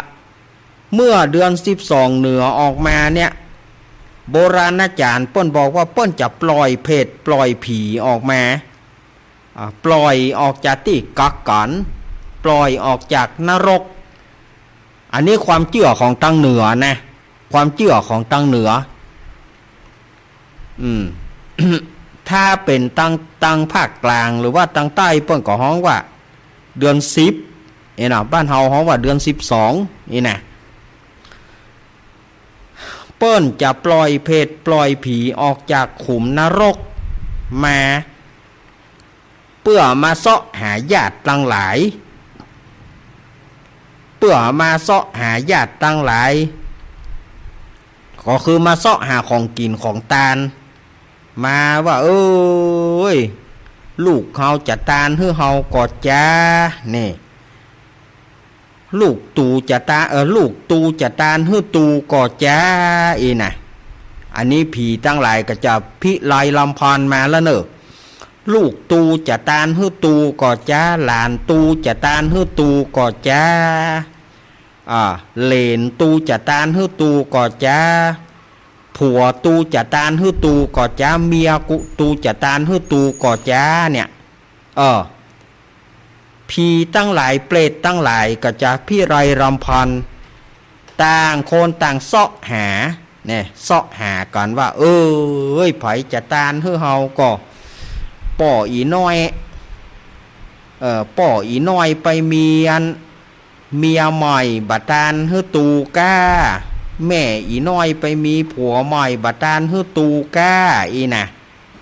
จะห้ามหิห้ามไฮใส่กันเนสดาญาติโยมผีตั้งหลายก็จะมาร่ำเสาะหากันอันนี้เสาะหายาติพี่น้องฝนตกฟ้าห้องเนาะช่วงเดือน12ฝนตกฟ้าห้องก็น้ำย้อยหน้าย้อยตาแต่เสาะหาอีน้อยเฮ้ยแม่มึงแนว อีน้อยเอ้ยป่อมึงแนวแม่มึงแนวตาลไอ้หยังเฮ้ยแม่พ่องล้ออีแม่ขอกินขนมจ๊อกสักห่อล้อบ่ได้กินขนมจ๊อกกับข้าวต้มกะทิก็ได้เนอตึกอาลาก็บ่ได้หยังกับขนมเกลือสักห่อลอยน้อยเอ้ยห่อหนึ่งก็ยังดีเอ้ยเตื้อฝนตกย้อยหน้าย้อยตาแต่เอ็นดูเปิ่นแต่ฝนตกย้อยหน้าย้อยตาเขาจะตานหื้อตู่วะฮะก็เฮาตานกู้ปีนะอาจารย์เฮาตานกู้ปีเนี่ยเปิ้นหยังบ่ได้เฮาเปิ้นหยังมากู้ปีเฮาบ่ฮู้เฮาบ่ฮู้ว่าจะเป็นญาติเฮานี่เปิ้นจะมากู้ปีก็เป็ดบางจำพวกนี่จนถึงเป็ดบางตนบางตัวบางจำพวกนี่นะบ่ได้ห้าบของกินของตาลก็มีนะสถาญาติโยมเป็ดบางตนบางตัวบ่ได้ห้าบของกินของตาลเพราะว่ากรรมเขามีนักมีหนาบ่ได้ห้าบของกินของตาลบ่ได้ห้าบบางตนบางตัวนั้นบางจำพวกนั้นน่ะรอจนพระพุทธเจ้าเสี่ยงไปบ่ฮู้กี่องค์ก็ยังบ่ได้ห้าบของกินของตาลยกอย่างเป็ดพระเจ้าเป็ดเป็นญาติของพระเจ้าพิมพิสารเนาะเป็ดที่เป็นญาติของพระเจ้าพิมพิสารพระพุทธเจ้าล่วงลับไป4-5 พระองค์เป็ดเหล่านี้ยังบ่ได้ห้าบของกินของตาลมาถึงพระพุทธเจ้าโคตมะโคดมของเฮาเนี่ยพอพระเจ้าพิมพิสารเปิ้นได้เกิดแล้วก็เปิ้นก็ได้เสวยราชหลวงราชคือเป็ดเหล่านี้อดบ่ได้จึงไปสำแดงฮือหูว่าเป็นญาติปากันไปให้กันฮือแห่ปากันไปตบประตูปากันไปให้บ่มีเสื้อผ้าบ่มีอะไรอย่างในที่สุดก็พระเจ้าพิมพิสารก็ได้ฮือตาลดูเป็ดบางจำพวกถ้าไปเมื่อใดเขาจะตานฮือตูพ่องแฮเมื่อใดเขาจะกินจะตานฮือตูพ่องพอถึงเวลาอย่างว่า1 เดือนที่ผ่านไปพอถึงเดือน12 ดับเนี่ยยมบาลเปิ้นก็จะเอาเจือกเล็กนี่บ่ใช่เจือกเล็กธรรมดาเจือกเผาด้วยไฟแดงไฟจากนรกมาจักกองแข่งลากเอาไปผีทั้งหลายเป็ดทั้งหลายก็จะให้น้อยเฮ้ยป่อมึงบ่ได้กินข้าวน้อยเฮ้ยแม่มึงบ่ได้กินข้าวสู่ไปอยู่ที่ไหนเนี่ยคนเฮานี่ความหิวถ้าความหิวเข้ามามันถึงจะแจ้งแล้วหรอสุแม่ญาติโยมเนอะเขาไปตายที่ไหนก็ความหิวอย่างเฮามันได้กินข้าวนะกะเฮามันได้กินข้าวญาติเฮาบ่เอาข้าวมาฮื้อเอาอย่างผัวเมียบ่เข้าไปส่งเนาะสุแม่เนอะไปแยกการกลางต้งกลางนาผัวเมียบ่ได้เอาเข้าไปส่งก็เข้าไปแก้ร่อนแก้ตาย สุมาถ้ากำโคตรแล้วโคตรเหลือไปหาป้อเขาที่ไหนก็มันโคตรโลมันได้กินข้าวเป็ดเหล่านี้ก็เหมือนกันเขาบ่ได้กินข้าวก็เขาเนี่ยยังคำตานให้กูพ่องเข้าของเงินคำให้นาป่าตังก็เอาของกูไปกิน5 ปัก 5 กินเนี่ยเป็นผีเนี่ยไปแจ้งเปิ้นเอามันได้กินลูกมันได้กินลูกเมื่อมันได้กินมันก็เกลียดมันก็อย่างเดียวกันสถาญาติโยมฉะนั้นสถาญาติโยมเปิ้นก็จึงมีการพอเดือน12ออกมาเนี่ยเปิ้นก็จึงมีการตานทำตานทำอย่างเปรตพีเปรตพีมาลัยโพธมหาวิบากมหามุลนิพพานอันนี้ส่งญาติกุลอันนี้ส่งตานหาคนตายนี่บางที่เปิ้นก็ตานสลากบางที่เปิ้นก็ตานสลากกะพัดตานสลากกะพัดจะใดอย่างที่อาตมาว่าแต่เกี้ยเปิ้นตานสลากตานกุยสลากก็เปื้อตานไปหาเขาตั้งหลายเจติตานังสลากกะพัดตานัง อันนี้เป็นเส้นน้อยนะเตติตานังหรือว่าเจติตานังสลากกับพัตานังเป็นสลากเส้นน้อยนิปานังปรมังสุขังสลากเส้นนี้จงไปรอดไปถึงยังในนางจุดเด็กหญิงจุดเด็กชายจุดจื่ออย่ามาหัวเกี่ยวคำดำแดงอย่ามาหัวว่าไปจุด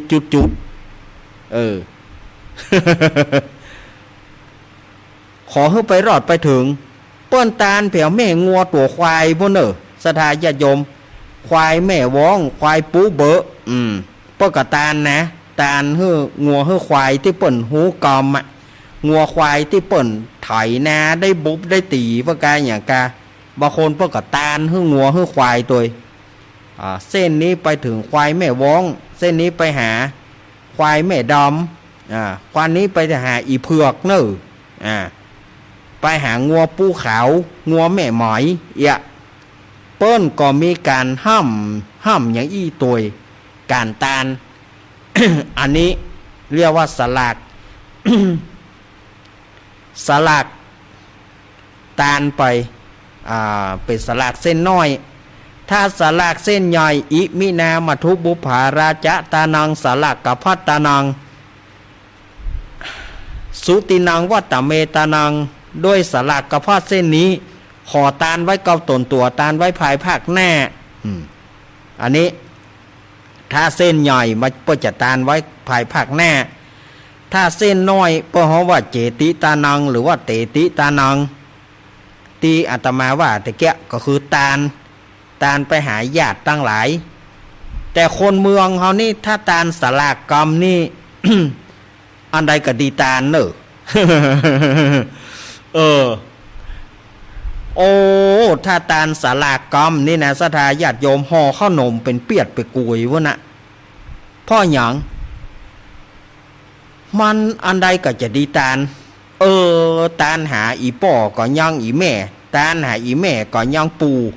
ตานหาปูก็ยังย่าตานหาตาก็ยังยายตานหามอนก็ยังมอนตานหามอนก็ยังมอนดูมันกี่มอนลำเหลือหตานหาหน้าก็ยังมันได้ตานไป อันใดก็เป็นดีไข่ตานถ้าเอามีสองเดียวเฮาโวแหนเฮาเขียนได้ก็เขียนจื่อก็ได้นั่นนะมันจะอยู่ที่ความเลี้ยวใจของญาติโยมก็ในสองนั้นสั่งเดียวอย่างที่ว่านะอันใดก็ดีไข่ตานนั่นนะตานหาป่อก็ยังแม่ตานหาปี่ก็ยังน้องนั่นนะเนาะสดาย อันใดก็ไข่ตานเหี่ยเนี่ยเนาะอันอู้ถึงสลากนี่นะเปิ้นก็มีการตานสลากกับพัดพ่องตานสังตานธรรมเดือน12ออกเนี่ยเปิ้นก็มีการตานละตานเข้าล้นบาทตานเข้าล้นบาทตานไอ้หยังตานต้นเงิน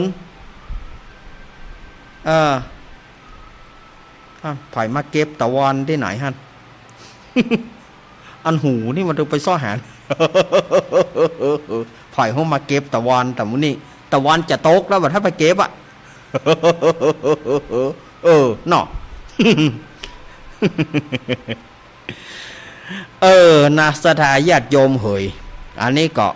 สลักเนอะก้อยเข้ามาเดือน12เปงก็จะตานทำจะตานทำมาลายโพดเนอะจะตานฮื้ออีป้อจะตานมหาวิบากฮื้ออีแม่บางที่บางแห่งเปิ้นกินสลักในเดือน12เปงก็ยกตานตึงหมดอะเส้นสลักบางคนก็ให้ตานเข้าหม้อแกงหม้อก็ตานได้หมดเดือน12ตึงเดือนเนาะอย่างที่อาตมาว่าตานไป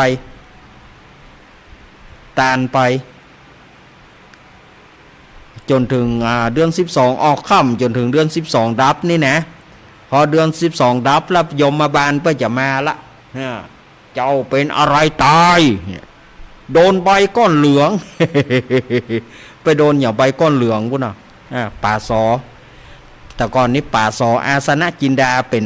นั่นหรอเป็นยมบาลหรอเจ้าเป็นอะไรตายโดนใบก้อนเหลืองเฮ้ยนั่นมันเจ้ายังไม่ถึงที่ตายเอากลับคืนไป ป่าสออาสนะจินดาเป็นยมบาลในที่สุดก็ป่าสออาสนะจินดานี่ก็ล่วงลับดับขันไปแล้วเนอะป่าสออาสนะจินดาเนาะก็ล่วงลับดับขันไปหลายปีแล้วในป่าสอหรือว่าสมชายอาสนะจินดาเนาะนักแสดงหนังเนี่ยป่าสออาสนะจินดาก็ล่วงลับดับขันไปอันนี้ก็ว่ากันไปอู้ถึงการตานสลากหากไม้ท่านอาจารย์เฮาจะตานในวัดเนี่ยเปิ้นตายโหงเปิ้นบัดได้ฮับก้าได้มันอยู่ที่เจตนาของเฮาได้หมดอะศรัทธาญาติโยมอย่างจะบ่ได้ถ้าเฮาตานนอกวัดอย่างที่อาตมาเคยว่านั่นนะ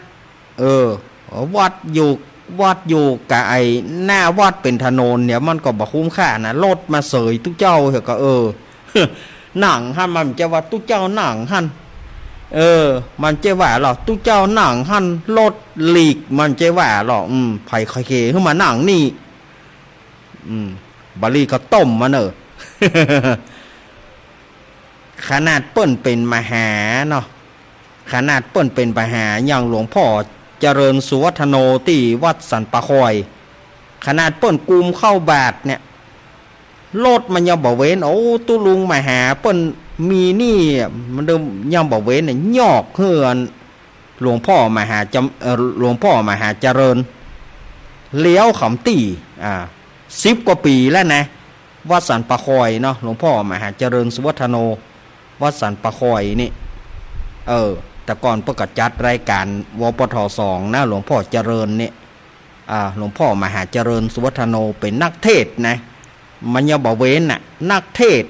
เปิ้นเป็นนักเทศเปิ้นเป็นมหาเนี่ยอย่าเอาไปโลดไปโจรเพื่ออยู่ อาตมาก็เกือบบดีรู้เมินมาละเป็น10 ปีละสมัยนั้นกุมเข้าบาทเนาะ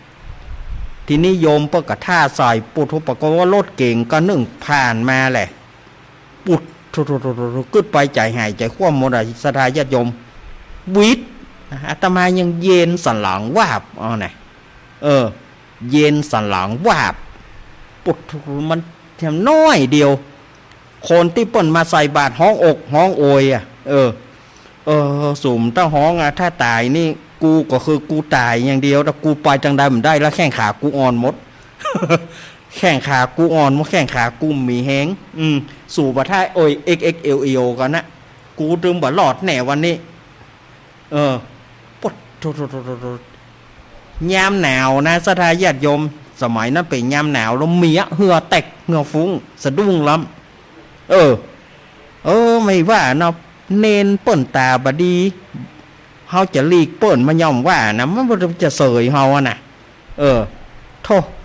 อาตมาก็เกือบบดีนะอันนี้ขี้เก่าคือญาติโยมฟังเนอะเมินมาละแต่มันบุญมีอยู่นะรอดมาอยู่เฮ้ย บุญมีรอดมาอยู่เฮ้ยเจมาละกันเนี่ย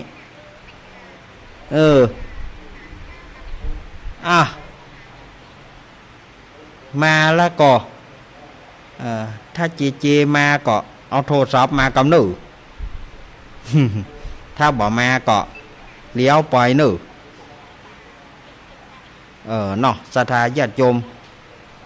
นี่ก็ให้ศรัทธาญาติโยมได้ฟังกันว่าการกินการทานนี่มันนักหนาจารีเนอะช่วงของกลางภาษานี่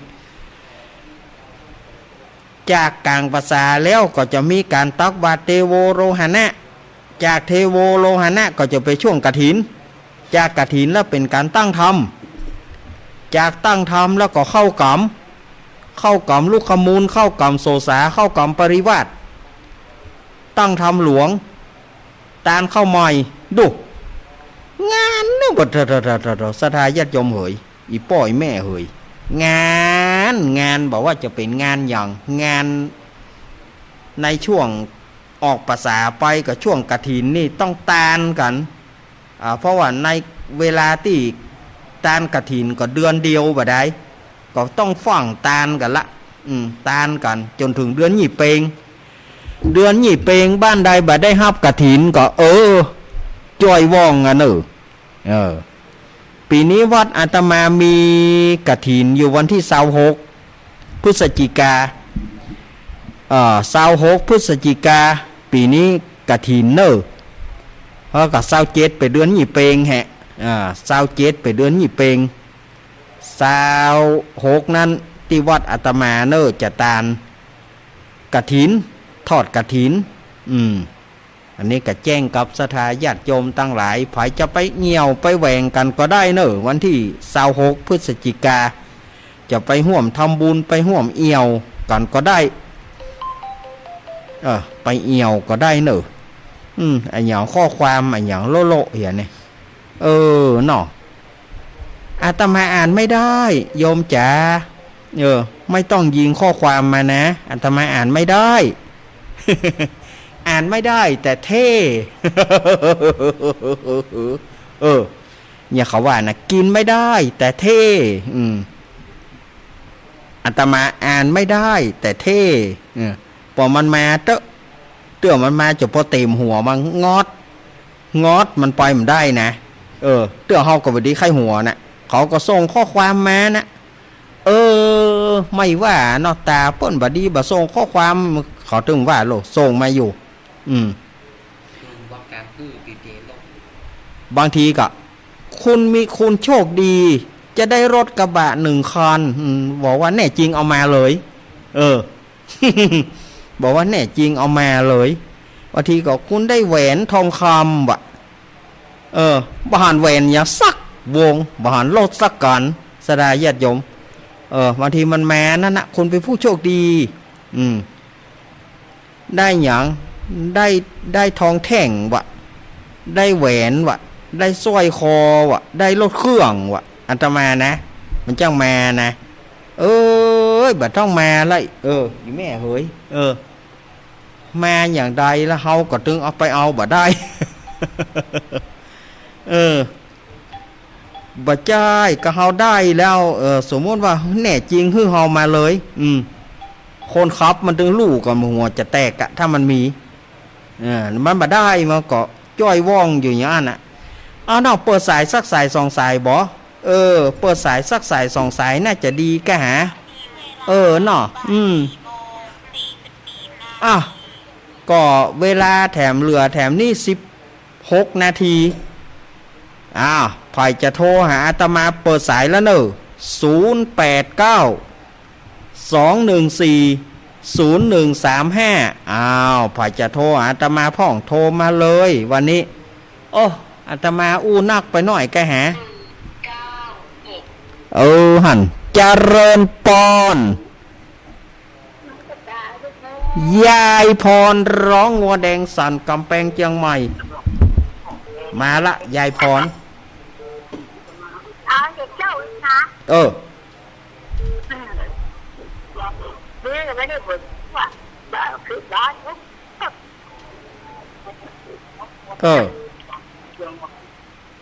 บ้าได้ถึงฝนดีเลยอันนี้ก็เจอไหมได้ถึงฝนถึงลมแต่ว่าแล้ววันนี้บ่มี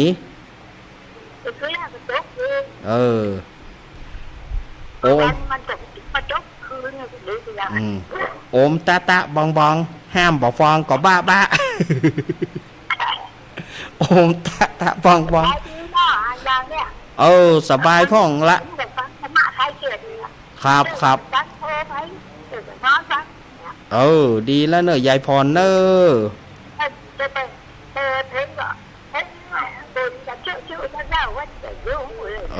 บ่ฮู้เรื่องน้อ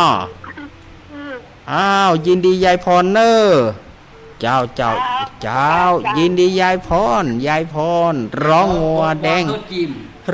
แดงสั่นกำแพงเชียงใหม่เนอะยายพรนี่นะเปิ้นอยู่ปุ่นเนอะบ้านเปิ้นม่วนนะเจริญปอนแม่ศรีกุลตันธุระแม่พังอยู่นอเข้าใจดีจ้าเข้าใจดีบ่ เออเออเออเออเออ มูนิสัยบดีกันนิสัยบดีเนาะจะยิงเป็นยิงปนเนาะนั่นน่ะกาเฮ้เฮ้เฮ้เฮ้ แหงประจำมีนักเนาะเสียแหงมีหน้ากับกอมคอแอนเว้น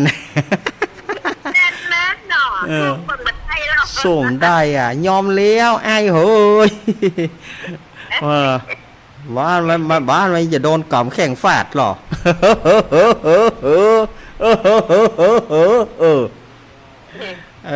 แม่สีกุลยาวแม่จะใช้หัวคนเดียวใช้หัวคนเดียวเนาะเจ้าใส่ใจจิตใต้ใต้อ้าวยินดีแม่สีกุลเนอะกำลังใจเนอะเจ้า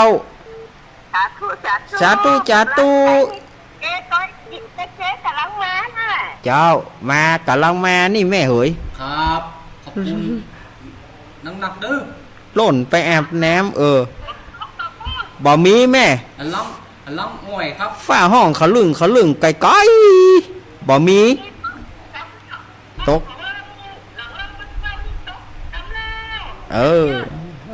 เนาะโอมตาบองห้ามบ่ฟองก็บะยินดีเนอะแม่สีกุลตานธุระจะเริญปอนโอ้จากตังได้โอ้แม่เหยเอาแหมละหงอีแม่อาตมาขอสุมาเถอะเจริญปอนอันนี้กะนั่งแน่นอนแต่ละแม่สีทอนนี่นะเต็มจอดเสียงนี่ปัดมาละตึงเจ้าไปใช้ลำไยจะหามานี่แน่ฝนตกเห็นแตงหากนี่โอ้ปวดไปใช้ลำไยแต่เจ้าแล้ววันนี้แล้วเจ้าแล้วเมื่อก่อนไปงานขาวดำหรืองานขาวดำมี2 งานแต่เนี่ยอ้าวเจ้าจะไปตามทางเพื่อไปพวกนี้กันดาอันใดก็ดีเอาแต่บุญก็ใครได้ไส้ก็ใครเต็มบ่ขอบคุณนะแม่ขอบคุณแม่สีทอนแม่สีทอนกวางเปรมจิตแม่สีทอนจะเริญปอนแม่เพนมาแล้วคนสู้ชีวิตมาแล้วดูจะเสียงหยาดน้ำแบบนั้นเด้อหยาดน้ำแล้วเนาะน่ะงั้นก็มั่วทำเนาะครับเมื่อกำลังจ่ายเงินเจ๊เด้อครับผูก5ผูกผูกอันค่าห้องเหมือนกันเนอะผูก6สมวนเนอะผูก6สมวนเนอะครับเจ้าครับฉีกทุกความมันเนอะฉีกทุกความมันศรัทธาญาติโยมถ้าอาตมาได้มาเล่านี่นะเจริญปอนโอ้นมัสการหลวงตาแม่เลี้ยวนมัสการครับไม่รู้จะฟังใครแล้วบนท่าแล้วฝนตกไหมที่นั่นอ่ะไม่มีเลยหลวงตาครับตกแล้วครับฝนตกเปล่ากำลังตกลงมาหลวงตา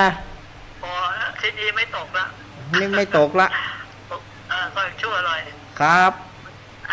ไหวสาครับผมนมัสการหลวงตากฤษปางโมเนี่ยหลวงตาวางพืชกิ่มครับหลวงตาชอบคำวางพืชกิ่มกดวางพืชกิ่มครับป่นไปหูจะได้ป่นไทยหูแหละหลวงตานี่กับปางโมเชียงดาวเนอะหลวงตานี่นะหลวงตากฤษปนโทรมาประจำทุกรายการเม่นเลี้ยววันนั้นอาตมาภาพไปฟังป่นผิดนึกว่าอาจารย์นิพนธ์ปีหมายว่าเต้าหมอบ่ฮับเย็บเหนื่อยนี่ปีหมายว่านะหลวงตาแต่หล่อมจ้าอาจารย์นิพนธ์เขาไปฟังอย่าได้กับโหเว้ยเฮ้ เจริญปอนฝนตกขนาด ยายพร ตังเพศก็เริ่มแล้วเนอะยายพรเจ้า เดี๋ยวพี่ผมแค่มันแดงเดี๋ยวพี่ผมจ้องอ่ะ เออ เอออ้าวยินดียายพรเนอะครับ เยอะ ยายพรเนอะยายพรเนอะนมัสการนมัสการว่าสุมาเถอะยินดียาย โอ้ยโอ้ยเนี่ยเปิ้นว่าเหือล่มเมื่อจอดตาจะบอดก็บอดเมื่อเท่าแนวคนโบราณเพิ่นว่า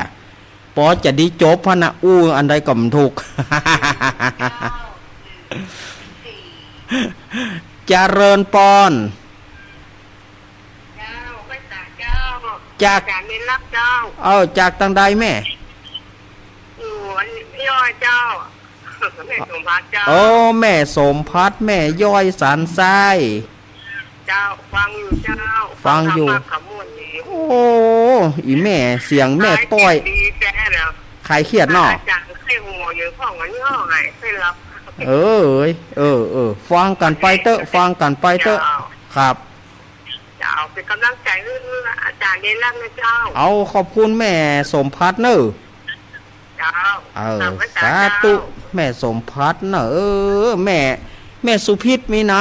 ผมนอนพระจิมครับ แม่สมพิษแม่สุพิษมีไหนเจริญปอนมาละปีเฮา อ้าวตะกี้ได้ยินเสียงแม่สมพัฒน์ ครับ เชิญชวนโทรไปตามเดิมมาใครเคลียร์ไปเนอร์แม่เนอร์ว่าจะเป็นญาติของแม่สุพีทก่อน แม่นะเปิ้นว่าอยู่บ้านเดียวกัน เจ้าอยู่บ้านเดียวกันเนาะ บ้านเดียวกัน เชิญชวนไปโทรไปทำว่าใครเคลียร์ฟังเนอร์แม่เนอร์จะได้หายเครียดเนาะ หน้ากะ เครียดป่องหรอเครียดป่อง ครับ ช่วยกัน ครับ ไม่ให้หัวกันนะเจ้า ครับ จ้าวันนี้ยังวันนี้นะถ้าชายไปได้ เอา วันนี้ไอ้หนุ่ยไปตั้งฝรั่งมาข่าววันแล้ววันนี้นะ อัลลอฮ์ จะกินฝรั่งในยูโครฟอร์มนี่หรอ อัลลุยพวกกำนันเฮานี่แน่เน็ตแต่อัลลอฮ์ ทักทายฝรั่งว่าตั้งโรงแรมไว้รับ โอ้ยครับยินดีปีเนอร์ครับ โอ้ปีพิสมัยวิไรศักดิ์มาแล้วเนอสุดท้าย ทำมาขายเขียดสายสุดท้ายท้ายสุดสายสุดท้ายท้ายสุดไผจะมาปิดเฮืออาตมาหน่อหน่อวะ ถามเองแล้วก็ตอบเองนะกันเนาะ ก็เงี้ยใดมาเนาะสถาญาติโยมมันก็เงี้ยท่ามกลางบรรยากาศที่ฝนก็ตกนะแต่บ่ฮู้ว่าบ้านญาติโยมตกก็อันตกนี่บ่เป็นหยังขอเทวดาอย่าเอาประทัดมาจุดนะ ขออย่าเอาประทัดมาจุดนะมันน่ากลัวเจริญปอนแม่จากไหน แม่จันทร์มาในโทรศัพท์ลำปางเจ้า อันนี้แม่ ไปเจ้า อันนี้ก็แม่พี่สมัยเหมือนกัน เจ้า เฮ้ย แม่เขาได้ฟังถึงนี้เป็นเก่าจะทำไหมว่าเปิดไปทำงานแล้วเนาะไม่ถึงกูเอาพอดี แม่ไปไหนแม่ไปไหน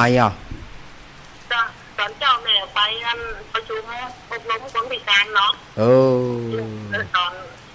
ตอนบ่ายนี่นะก่อนเข้าไปทำงานแม่ถึงแม่บ้านบ่เป็นอย่างเนอแม่เวลาของลูกเนนหมดพอดีเนอเจ้าขอบคุณเนอแม่พี่สมัยตะกี้กับพี่สมัยอันนี้กับแม่พี่สมัยเนอแม่ริมกับลำปางเนอแม่ริมฝ่ายแดง ลำปางฝ่ายน้ำ มันถึงยุ่งจะตายก็เดี๋ยวปีใหม่จะโทรมานี่นะปากมันมาดี โอ้ยเนาะ เออเอาละเนอะศรัทธาญาติโยมสาธุชนทั้งหลายอาตมาภาพก็คงจะหยุดไว้ตะอี้สเรารายการธรรมะเพื่อชุมชนกรรมอันใดที่อาตมาว่าไปนั้นมันปะแลดเป็ดป้างไปก็ดีมันบัถูกไปก็ดีหรือว่ากรรมอู้กรรมจ๋ากรรมอู้ของอาตมานี่ก็บอกแล้วว่ามันมะนาวไม่มีน้ำถ้าได้ว่าไปก็คือว่าไปเล่นไปพ่องแตะไปพ่องจะไปถือไปตือกันเนอะกรรมอันใดที่อาตมาว่าไปแล้วมันบัถูกอกถูกใจสุมาอภัยกับป้อน้อยป้อแหนนบัณฑิตนักปราชญ์ผู้หูเนาะอังการหน้าก้อยปลากันใหม่เนอะ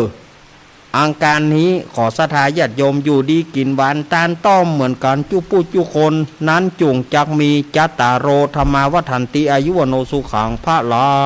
ง